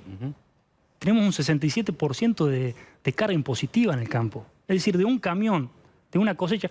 Nosotros nos bancamos, es decir, somos una fábrica a cielo abierto. ¿Pero con qué reglas? Es decir, nosotros producimos soja, sembramos soja, invertimos para sembrar la soja. Y a la hora de la cosecha tal vez nos cierran la exportación de soja. Yo produzco leche y me pagan a los 45 días de entregarla. ¿Cuánto vale un litro de leche promedio y cuánto te pagan a vos ese litro de leche? Promedio está a 250 pesos en Don Góndola. Sí. Y a nosotros nos están pagando 70 pesos. Leche pura, recién salida de la teta de la vaca. ¿Sí? Hay que pasteurizarla, es cierto. Pero no puede ser que a vos te lleva 5 años producir un litro de leche porque no se arma de un día para el otro un plantel de vacas. ¿Sí? Te lleva 5 años, te lleva mucho tiempo. Tenés que criar el ternero, transformarlo en vaquillona, preñarla, que tenga cría y recién ahí ordeñarla. Te están pagando 70 pesos. Y no puede ser que en Góndola esté 250 pesos. También creo que la gran carga impositiva está matando al interior nacional. Y peor es cuidar animales, criar animales. Criar animales es mucho peor también. Nosotros tenemos la vaca, el novillo para carnear. Lo tengo a 10 metros mío. Claro. Pero ¿qué pasa con ese novillo? Recién escuchaba al jefe de asesores, con todo respeto, no quiero faltarle el respeto, pero él es jefe de asesor presidencial ¿de Argentina o de Disney? ¿De qué me está hablando que no necesitamos una reforma laboral? En el campo no existe el periodo de prueba. Vos tomás un empleado y en el día 1, ya si no ves que no te sirve, porque es delicado el tema del campo, no cualquiera lo puede hacer. Si no te sirve lo tenés que pagar y lo tenés que indemnizar. Y doble indemnización. ¿Sí? Del día 1. No te sirve en el día 2, lo echás y tenés que pagar. No está el periodo de prueba en el campo. ¿De qué me está hablando que no hace falta una reforma laboral? Me habla que defiende las políticas de COVID. Yo tuve una abuela de 80 años que vivía en la ciudad autónoma de Buenos Aires, que murió solita en abril del 2020. La vi por última vez en marzo, vine acá y retiré una urna con cenizas. Es decir, yo creo que la política, y discúlpenme la palabra, creo que en la Argentina la política la hemos prostituido. Y muchos jóvenes de mi edad, por ahí me da cosa porque no lo conozco y hablan bien de Javier Milei, ¿sí? Creo que es la antipolítica, creo que también es el enojo de la gente. Es decir, yo soy un apasionado también de la política, me gusta leerla y creo que es la herramienta que nos va a sacar de esto, de esto, ¿sí? Facundo, si viene alguien y dice, bueno, decime 2 cosas que necesiten, pero posibles, no me digas, sácame todos los... de financiar completo. Decime algo posible que los aliviaría y que hoy no se está Combatan haciendo. la inflación. Bueno, está bien, pero eso es una vuelta grande, por supuesto. Pero yo soy productor lechero, produzco un producto que está especificado con todos los insumos dolarizados. Te mejoro la pregunta. De tu metro cuadrado, de la tranquera para adentro o del primer tramo de afuera, ¿qué te pueden mejorar? Está bien, síganos saqueando, pero que la plata vuelva al territorio. No tenemos caminos rurales, no tenemos infraestructura, no tenemos conectividad. Yo para hacer una radiografía en mi pueblo tengo que hacer 200 kilómetros porque no hay un radiógrafo en mi pueblo. Es decir, si me quiero tomar un colectivo de Buenos Aires que lleva a mi pueblo, me deja 250 kilómetros. Te agrego un problema. Cuando vos necesitas gente que vaya a trabajar o juventud... Se perdió la cultura del trabajo. No quieren ir porque hay mala conectividad, no van a tener celular, no van a poder estar, no van a tener chat, no van a tener, digamos, no te digo aparatología de más complejidad, no van a estar conectados. Han fomentado al desarraigo del interior nacional. Gente de mi edad, en mi pueblo no queda, gente que termina el secundario y se puede emigrar del pueblo, no vuelve. ¿Y los intendentes, para no ir a la escala nacional, escuchan? Sí, pero también están atados a la coparticipación, que es mínima. Yo vengo de una provincia que es rara porque tenemos 427 municipios, es la provincia que más municipios tiene a nivel nacional. Y son pueblitos chicos de 1.500, 1.000 habitantes que tienden a desaparecer. Porque, es decir, el intendente, ¿qué te puede hacer? Mejorar el pavimento, llevarte el agua a tu casa, pero la fuente laboral viene del sector privado. Y si el sector privado no está fomentado... Te decía, yo tengo el animal a 10 metros mío para comerlo. Pero ¿qué pasa? Poner un frigorífico en mi pueblo, en cualquier lado, es un quilombo, es la realidad. Tenés casi 150 impuestos, trabas laborales, trabas gremiales. Entonces, ¿qué pasa? Ese novillo viaja a las grandes urbes, a Córdoba, al Gran Rosario, al Gran Buenos Aires, lo carnean y después vuelve a mi pueblo. ¿Cómo que...? Más vale, vamos a la carnicería, nos quejamos, pero... Lo mismo la leche y otros productos. ¿Cómo son los caminos cerca de tu tambo? Desastrosos. Son consorcios camineros que dependen de la provincia, pero, qué sé yo, el consorcio caminero de mi pueblo está recibiendo 350.000 pesos para mantener 150 kilómetros de camino rural. Es imposible. Tiene 2 empleados, paga los sueldos y se queda sin plata. Está bien, pero vos criticabas antes a la dirigencia de las agrupaciones agrícolas... No, decías, hacías observaciones, digo, ¿dónde? Y Diego te preguntaba con qué medidas arrancarías. ¿Cómo empezás a modificar lo de ustedes? Decir, bueno, que nos saquen 10 impuestos, que nos paguen más la carne. ¿Cómo empezás a modificar todo esto que vos estás criticando en una situación tuya que haces? Tenés tambo, tenés vacas, tenés soja. Necesitamos que... Es decir, si no, impuestos no van a levantar, este gobierno impuestos no va a levantar, ¿sí? Pero por lo menos que la plata vuelva al territorio. Ya con eso hacemos... ¿Pero cómo? Y no sé cómo, yo no soy político, soy paisano. Para eso están ellos, para eso la gente lo vota. Y con la leche en particular, vos dabas este ejemplo tan claro de me pagan 70 pesos por cada litro que después se vende a 250. ¿Qué podría mejorar para ustedes? ¿Cómo? En lo inmediato, ¿qué podría mejorar con el tema de la leche? No, la ¿Qué leche, alivio les podrían dar? La leche del año 2000 hasta la fecha están cerrando tambos a mansalva por el tema de la inflación. Lo que mata a la producción láctea... ¿Por qué? Explícalo. Porque nosotros producimos un producto que es la leche, que es especificado, pues te lo pagan en pesos, a 70 pesos, y todos los insumos para producir eso son dolarizados. El maíz, los insumos veterinarios, el balanceado, todo está dolarizado. ¿Se entiende? Sí. Es decir, si nosotros tenemos un 6% mensual de inflación, ¿sí? A nosotros, yo produzco un litro de leche hoy, se la lleva a la fábrica y me la paga 45 días. Es decir, ya perdí casi el 9% del valor de esa leche que producía hace 45 días atrás.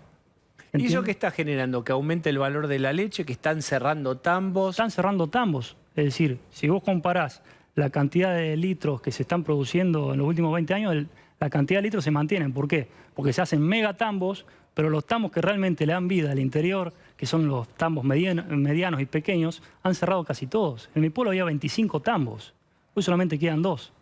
Y quedan 2 porque el año pasado... Son los que tienen más espalda, pueden aguantar. Quedan 2, son 2 tambos chicos, pero quedan 2 porque el año pasado estaba por cerrar uno y yo le dije a mi hermano, acompáñame, alquilémoslo. Y es el tambo que tenemos ahora.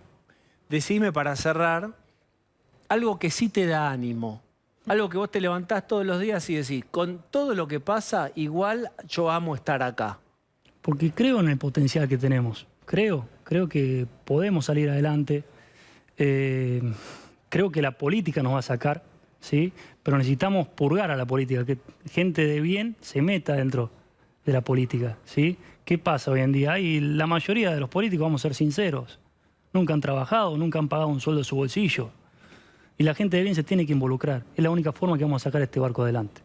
Facundo, te agradezco mucho que hayas venido. No, gracias a Valioso ustedes. tu testimonio. Gracias a ustedes. Bueno, muy bien. Ahora vamos a Pablo de León. Bueno, pero antes de Pablo... yo no sabía que me iban allá. ¡Aló! Hola, soy Facundo Macri. Digo, Facundo Manes. ¿Soy quién? Soy Facundo Macri. Digo, soy Facundo Manes. Porque hubo una reunión y la Guerra Fría terminó y desde aquella vez en donde Facundo había sido durísimo con Macri y que había sido muy malo para Facundo, bueno, ahora hubo alguna suerte de armisticio, Pablo de León. ¿Sabés, Diego, que ahora me dicen calentamiento global porque soy el enemigo de los polos? Basta de polarizar. Media pila. Ahí estamos. Pero Lo ¿cómo? único que polaricé... ¿Cómo se explica que se juntó con Macri? Quiere hablar, dale, déjenlo a Facundo, vamos. No, hable. No, claro. Sí, bueno, hablen ustedes. No, si estaba previsto que hablen ustedes, hablan ustedes. Hable Facundo. Porque veo que nadie puede hablar. Hable usted. No se ofenda. Afloje. Es que estoy muy dialoguista ahora. Si me pude reunir con mi archienemigo, eso quiere decir que soy Facundo Manes. Pero ahora escúcheme, la reta también está en que la grieta es una estafa, digamos, quiere replicar el producto, ¿eh? Bueno, como dije una vez, que se lo dije a Cristina en mi consultorio, acá veo mucha bipolaridad, ella se enojó, y yo no le estaba diagnosticando a ella, como hace irresponsablemente Nelson Castro, sino que estaba diagnosticando al país. Por eso me junté con Mauricio para limar asperezas y nos amigamos, porque si no puedes con tu enemigo, únete a él. Lo lamento mucho si esto le molesta a Morales. Hola, soy Facundo Manes y fui hechizado por el gato sensual. Es cierto que el año pasado yo lo acusaba a Mauricio de espiar ilegalmente a sus adversarios políticos, pero eso ya pasó. Ahora pegué buena onda. Al fin y al cabo, ¿qué presidente no espió a un adversario político alguna vez? Es parte del folclore argentino, como tapar la patente con una gamuza o evadir el impuesto a las ganancias. Con un CD. ¿Te acordás cuando le ponían para que refleje? Para que refleje la cámara. Sí, Pero o él lo la cambió embarraba. todo. Además me contaron que Mauricio anda diciendo en privado que yo soy el líder natural de la UCR y eso me gustó, es un piropo lindo. Porque la UCR es demasiado grande, Diego. Pero doctor, habló bien. Doctor, ¿le puedo hacer una pregunta? Si no parece al de la peluca. Escúcheme, ¿usted está seguro que lo quería conocer o le está haciendo eso para darle bronca a Gerardo Morales, que está muy cerca de la reta? Hola, soy Facundo Manes. Y perdón, pero los adversarios de Mauricio tienen que entender. Horacio tiene que entender que por algo los faros suelen estar pintados de rojo y blanco, porque son radicales. Entonces somos nosotros quienes tenemos que aspirar a liderar el país. Adelante, radicales. Y si es Gerardo Morales, bueno, que lo elijan los jujeños. Bueno, está bien. Van 4 minutos y usted no dijo ni neurociencia ni cerebro. ¿Qué está pasando? No, pero logré una influencia positiva en Mauricio Macri. A ver. Logré cambiarle el cerebro. Porque a partir de que se reunió conmigo, después se sacó la foto con Messi y con el Dibu Martínez. Es verdad, consiguió una... Miren esto. La que no consiguió Alberto. A ver, Facundo Manes trae suerte. Ahí tremenda. está. La foto de hoy en los premios de BES, que ya nos va a contar un amigo que está sentado acá. Tremendo. Alberto no lo logró Aníbal Fernández. Chiqui Tapia, miren lo que logró Mauricio Macri hoy. Y nosotros después de la reunión con Facundo Manes. La publicó él en Instagram. Facundo, quiero que escuches también. Está el Buti. Todo lo que vos multiplicás por Buti te da felicidad. Porque Buti es quien nos... el Mundial. La alegría. Y es la alegría del Mundial. ¿Sabés por qué no me gusta Buti? Porque tiene un programa que se llama TN Extremo. Y yo estoy alejado de los extremos. Es una lástima, lo voy a repensar. Pensalo. ¿Qué hay de esa foto, Buti? Adelantá con Facundo Manes. ¿Por qué no haces un programa que se llame TN Centro? Que sería mejor. Es un sistema de cable ese. Yo lo que entiendo por esta foto que acabo de ver en redes es el responsable de la Fundación FIFA, no el... Pero también entiendo que son simbolismos muy pesados, ¿no? De todos modos, Macri para la FIFA es un funcionario a cargo de ese área. A ver, Facundo. Impresionante lo que está logrando como presidente de la Fundación FIFA. Es un líder que se está proyectando al infinito y más allá. Pero escúcheme, parece ahora más macrista que lo... Tremendo. Y gracias a Juliana que nos hizo una ensalada deliciosa. Pero ¿qué compró? ¿Paquete completo? Sí. Ah, mire usted. Y un saludo a Toto Caputo también. Necesitamos al Messi de las finanzas otra vez en la cancha. Pero, escuche, y un saludo a Dietrich también, que nos conectaba con todo el país. Hola, soy Facundo Manes y me di vuelta como una media. Bien, déjeme averiguar un poquito. Usted quédese en línea. Espere. ¿Qué es lo que pasó acá? ¿Qué pasó? Yo te digo. Macri está enojado con Gerardo Morales. Entonces alguien le dijo, ¿por qué no te sentás con Facundo? Que anda medio perdido, no encuentra el lugar donde pararse. Y como Morales suena, se lo preguntamos acá, como un posible vice de Larreta, a Macri le encanta envenenarle la ensalada a Larreta. Entonces antes de irse se juntaron. O sea, Facundo Manes es un mero artefacto para producirle enojo a Larreta y será desechado inmediatamente apenas ya el enojo se produzca y después se vaya. Es un deporte que le encanta a Mauricio Macri, enojar a Larreta. Hola, soy Facundo Manes. Mauricio Macri. Y si fue toda una emboscada para mortificar, en la hipótesis de León, es decir, expedientes de León, hoy fue usado como un artefacto para irritar al pelado. ¿Cómo se siente usted en ese rol? Hola, soy Facundo Manes y no soy instrumento de nadie. Estoy hablando con el chat GTP. Es el chat... Sí. A ver, chat GTP. ¿Quién es Facundo Manes?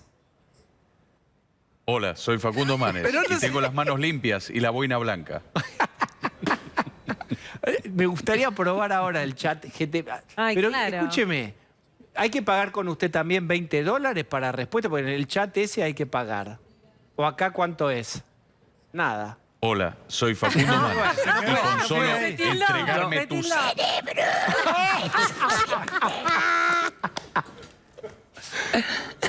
Bien. Y está... No está bien, cyborg, es un cyborg. Y ¿cómo se llama el hermano? Gastón. Sí, Gastón Manes. no, pero tiene el apodo. Son Chinchu y Goropo. Chinchu y Goropo, de Salto. ¿Y Goropo somos de Salto. Sí, también viene en el lote con Macri, ahora se sumó. Vienen ustedes dos con el... ¿Se hizo macrista? Por supuesto, estamos juntos todos. Por el cambio. Bien. Igual a mí Siempre me dicen juntos. que estuvo con Larreta hace unos días y que no fue tan buena la reunión como con Mauricio, ¿eh?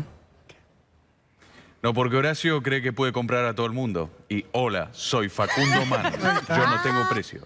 Ahí está, muy bien. Bueno, Facundo Manes, gracias. Fue una sorpresa. ¿Qué hace? Ahí está. Enloqueció. Ahí está. Se está reseteando. Y se reseteó hacia Macri, se reseteó. ¿Qué le pasa? Gracias. Muchas gracias. ¿Qué te parece, Buti? Nosotros tenemos TN extremo. Sí, tenemos TN extremo. Es extremo. La verdad, no está mal el repensar el nombre para seguir uniendo en vez de dividir. Ya fue dividir. Bien. Bueno, vamos a multiplicar. El que multiplicó peces y panes fue la selección argentina, que hoy más o menos se llevó todo en estos premios de Best de la FIFA.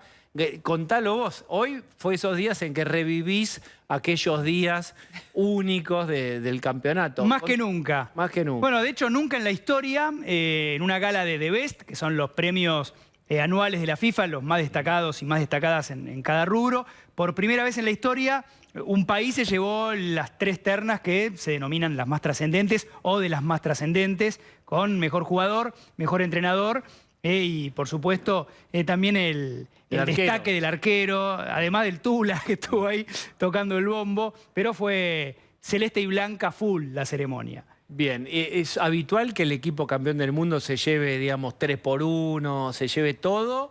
¿O es realmente algo excepcional lo que pasó hoy? Es frecuente que en año de mundial haya un acento puesto en las distinciones en los campeones del mundo, pero fue excepcional. La verdad es que 4 de 4 es mucho y me parece que está a la altura de lo que fue el acontecimiento, que empata la premiación a lo que fue el mundial ganado por la Argentina. Ahora, Buti, fue muy fuerte la imagen de Messi sentado con Mbappé, con una sintonía que no se le conocía, ¿no? Y una sintonía que se vio en los últimos partidos del Paris Saint-Germain, no todo el mundo los mira, pero sí el momento en el cual ellos estaban juntos, se vio que hay una onda muy buena entre ellos. Absolutamente, y está muy marcado esto en el último mes, si querés. Yo creo que más Mbappé que Messi, que sigue su camino en la madurez total de la carrera, Mbappé entiende que es con Messi, no esperando que ¿Qué edad tiene Mbappé? Mbappé es un futbolista de 23 años. Tiene y Messi, recordemos. 35, cumple 36 a mitad de año. Creo que Mbappé entendió que es por ese lado y que juntos pueden potenciar a un equipo que recién ahora, y más a partir de lo moral que del funcionamiento, está recobrando fuerza. Estamos hablando del equipo francés que integran ambos. Exactamente, el Paris Saint-Germain, que en el fin de semana goleó en el Clásico contra un rival, el Marsella, contra el que había perdido por la Copa de Francia. Se está acercando la gente al equipo de nuevo, y yo creo que Messi en este nivel y con Mbappé alineado es una combinación espectacular. Veamos cómo recibía el premio Messi, a ver. Es el mejor del mundo. Ahí está. Leo Messi, Ahí campeón está. del mundo, ¿Qué Argentina. podemos decir? Felicidades. Saludos con Kylian. Obviamente se veía venir. 4 de 4, Ariel. Y este es el premio más popular para el mundo del fútbol, ¿no? Lo vimos de la mano de Luis Enrique, empezamos a seguir una saga increíble. Cuando Luis Enrique dice, si no gana España, quiero que gane Lionel, y empezó el mundo a decir casi todo el tiempo lo mismo. Nunca volveremos a ver, Ariel, tanta camiseta argentina de un no argentino en un mundial de fútbol, ni de casualidad. Muy emocionante todo. Es el mejor del mundo. Ahí está. Leo Messi. Ahí está. Bien, ahí y con Gonzalo, era gran Bonadeo, compañero. Bonadeo decía algo ahí. Graben esto porque es irrepetible. Es así, es irrepetible. Esta es una generala servida que no te sale más. No me gusta frenar esta locura. Claro. Yo soy pero no por un optimismo tontón, sino por un convencido de mi razonamiento, de que a este ciclo le queda bastante hilo en el carretel, porque yo creo que no tocó el techo. En materia de funcionamiento del equipo, ¿no? Sí, por supuesto, nunca se va a repetir este equipo jugando de tal manera contra Francia en una final de Copa del Mundo, pero como equipo creo que tiene mucho para dar, sobre todo por los más jóvenes que acompañan a Messi y que están en sus 22, 23, Enzo, Julián. Bueno, Julián Álvarez tuvo un montón de votos, como salió entre los 7 primeros, si no me equivoco, de los más votados. Eso es sorprendente, ¿no? Que lo hayan votado como mejor jugador tanta gente. Es que fue absolutamente influyente en el equipo. De hecho, el desparpajo de él y de Enzo Fernández o de McAllister fueron los que revirtieron la historia cuando se complicaba. Messi recibe el premio. Vean qué dice. Como lo dijo mi técnico, como le dijo Scaloni, esto es parte de ello y es un reconocimiento a todo el grupo por lo que hicimos, ¿no? Este año fue una locura para mí. Pude conseguir mi sueño después de tanto pelear, de tanto buscarlo, de tanto insistir. Al final llegó y es lo más hermoso que me pasó en mi carrera. Creo que es un sueño para cualquier jugador y muy pocos lo pueden conseguir, y yo, gracias a Dios, lo pude obtener.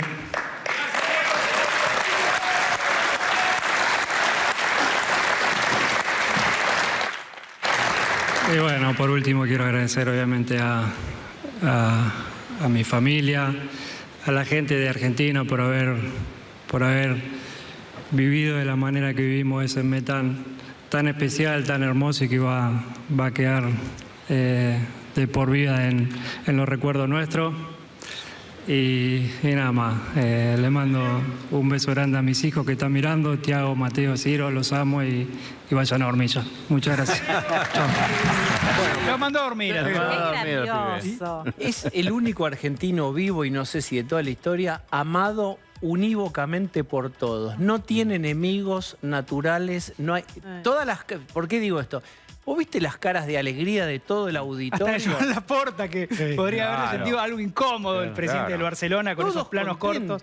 Una cosa única. Es que es su gran victoria, ¿no? La victoria cultural de Messi es revertir la antinomia, y la puesta en duda que iba desde su sentido de pertenencia hasta su valía como futbolista.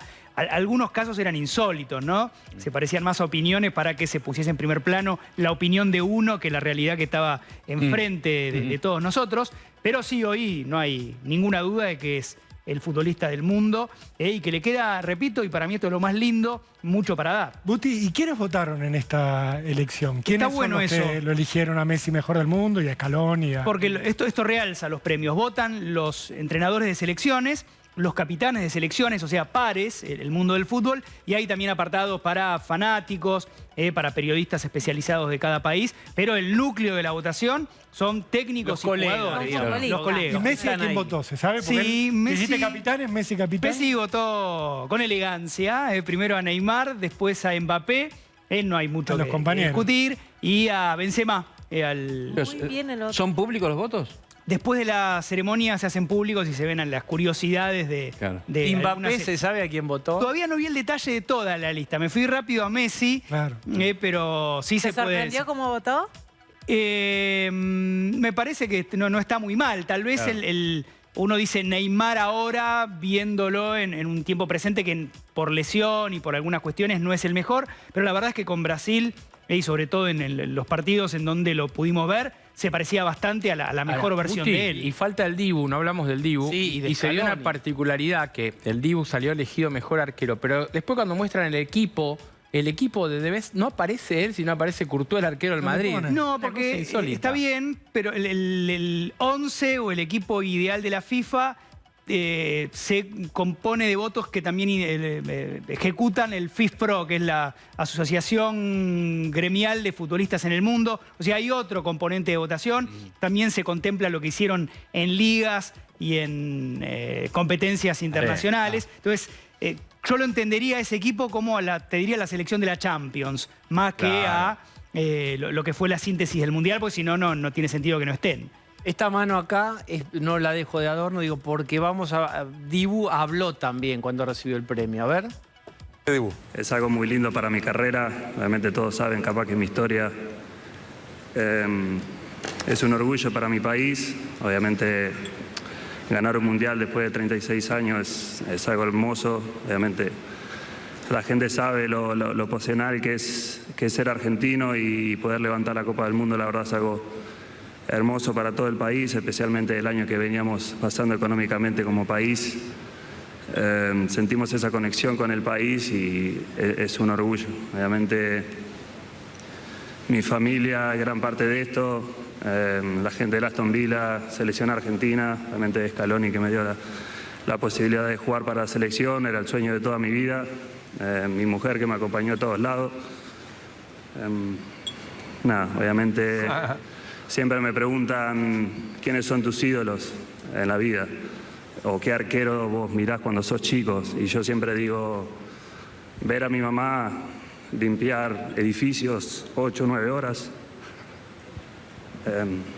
mi papá trabajar, la verdad, mis ídolos son ellos. Gracias a todos. Un capo, y además Hermosa la Sí, mano del Dibu. y de todos los testimonios, el denominador común es el hecho de sentirse ellos, los futbolistas y el técnico, plenos porque vieron a un pueblo festejar. Que el real sentido de lo que habían logrado, además del hecho de quedar en la historia y en el bronce por ser campeones del mundo, era ver que en una nación que sufre por el padecimiento económico, la gente salió a la calle a celebrar la obtención de la Copa del Mundo.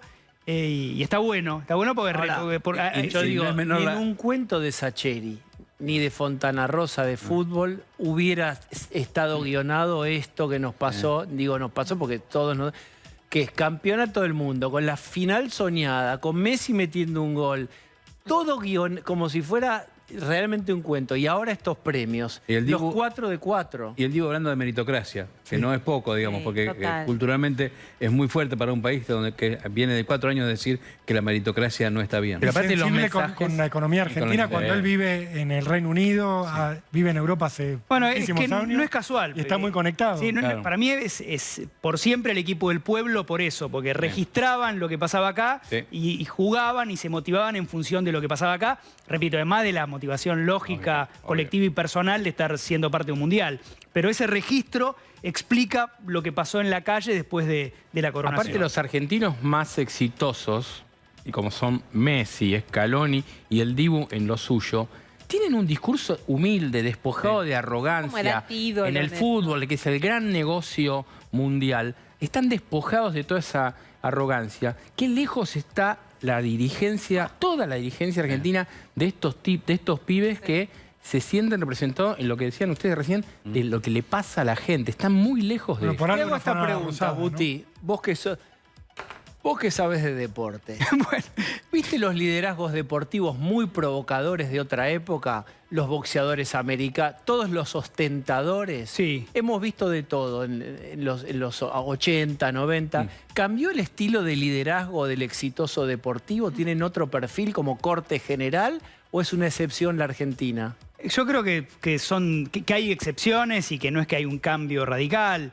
Me imagino que había también, sin ser un conocedor completo de todos este tipo de personajes, que había una construcción también que venía más desde afuera del deportista que del deportista en sí, para completar el círculo del producto, porque al fin y al cabo muchas veces fueron tratados como tales. Y cuando se discutía sobre el liderazgo de Messi, o se lo comparaba de manera absurda con el de Maradona, lo que yo creo no se contemplaba es que el liderazgo de Messi era técnico. O sea, toda una generación de jóvenes que admira a Messi empezaron admirando al malabarista de la Masía, al chico del Barcelona, y que después, lógicamente, con el paso del tiempo se forjó una personalidad. Hoy Messi, para mí, tiene todos los matices del líder que le pedían que fuera y que es naturalmente. Bueno, lo descubrimos eso, por lo menos uno lo descubrió en esa charla técnica, en esa arenga, en la Copa América, en la final. Pero también cada uno... Pero míralo. Pero también cada uno es hijo de su época, ¿no? Maradona era hijo de una época que era distinta a esta, me parece. Sí, pero creo que Messi también adquirió ese tipo de liderazgo final. Claro, pero otro liderazgo. Es otra personalidad. Que tiene que ver con esta época. Absolutamente, y yo creo que también él entiende perfectamente lo que representa para los jóvenes, ¿no? Y por eso, cómo elige cada palabra y cada gesto puntualmente. Él también me parece que representa a una generación de argentinos que se tuvo que desarrollar afuera. El Dibu es uno de los ejemplos. Es otro ejemplo. Él mismo, el propio Scaloni también se desarrollaron afuera, pero nunca perdieron el amor por Argentina. Y por eso me parece que hacen tanto hincapié en esto de registrar lo que pasa acá y hablar de su tierra cuando se refieren a Argentina. No por nada tanta gente se sintió representada por ellos. Y lo que va a ser marzo, porque además se confirmaron dos cosas hoy importantes que no debemos omitir. Una, la extensión del contrato del técnico. Scaloni le renovaron a Scaloni. Sí, iba a suceder. Que de hecho agradeció al Chiquitapia sin nombrarlo, dijo, le agradezco al presidente de la AFA por haber confiado. Es hasta 2026, lo que me explicaron a mí es que no es un contrato nuevo, sino es una extensión del vigente con una actualización del sueldo a la altura de la figura actual. Es lo mismo. Sí, y la otra es que ya están los rivales para marzo, va a ser una locura acá en la Argentina, esa doble fecha. 23 contra Panamá en el Estadio Monumental y 28 frente a Curazao. Una curiosidad. Amistosos, por amistosos. Dos entrenamientos. Son excusas para celebrar. Dos entrenamientos. Guti, en Córdoba o en Santiago del Estero, no está claro todavía. Te agradecemos, gracias. Un placer. Vamos a hacer una tanda. Muy bien, Rolo Barbano. Diego, hoy fue un día muy complicado con el tema de la inseguridad en el conurbano bonaerense. Hubo una movilización muy grande de jóvenes que se dedican al delivery de comida. ¿Por qué? Porque el fin de semana asesinaron a Danilo Marcieri, un joven de 20 años que estaba haciendo un reparto para pedido ya. Le pegaron un tiro en el pecho para robarle la moto en Bernal, en Quilmes. Y no es la primera vez que ocurre algo así. Era un chico que estaba laburando, que buscaba un futuro mejor. Lo asesinaron para robarle en una zona donde suelen atacar a los deliveries para robarle las motos. para revenderlas, también para robarle los celulares y también a veces para quedarse con la bolsa que tienen para el reparto y camuflarse con ellos y dar vueltas por la provincia. Los delivery de la zona dijeron basta, hoy hicieron una manifestación en el centro de Quilmes, fueron luego al Triángulo de Bernal, hicieron un corte ahí, como nadie les daba ninguna respuesta, cortaron la autopista Buenos Aires-La Plata durante largas horas, finalmente los tuvo que recibir Bernie, les hizo una serie de promesas, la realidad es que hoy por hoy en el conurbano andar en moto es convertirte en un blanco móvil y esto es lo que preocupa. Osvaldo. Y así como se había cortado la autopista Buenos Aires-La Plata, también se cortó la autopista Buenos Aires-Rosario. Esto ocurrió esta tarde, 40 kilómetros de cola. Vemos ahí, esa es la mano que va hacia Rosario. Fue un reclamo por el piso de tarifa a través de la Carta de Porte Digital de los transportistas, de la Cámara de Autotransportistas del Cordón Industrial de San Lorenzo. Lo que vemos ahí fue esta tarde más de 40 kilómetros de la gente esperando para poder pasar con 35 grados de temperatura. Bueno, muy bien. Hasta aquí hemos llegado. Ahora viene Joaquín Morales Solá desde El Llano. Hasta mañana.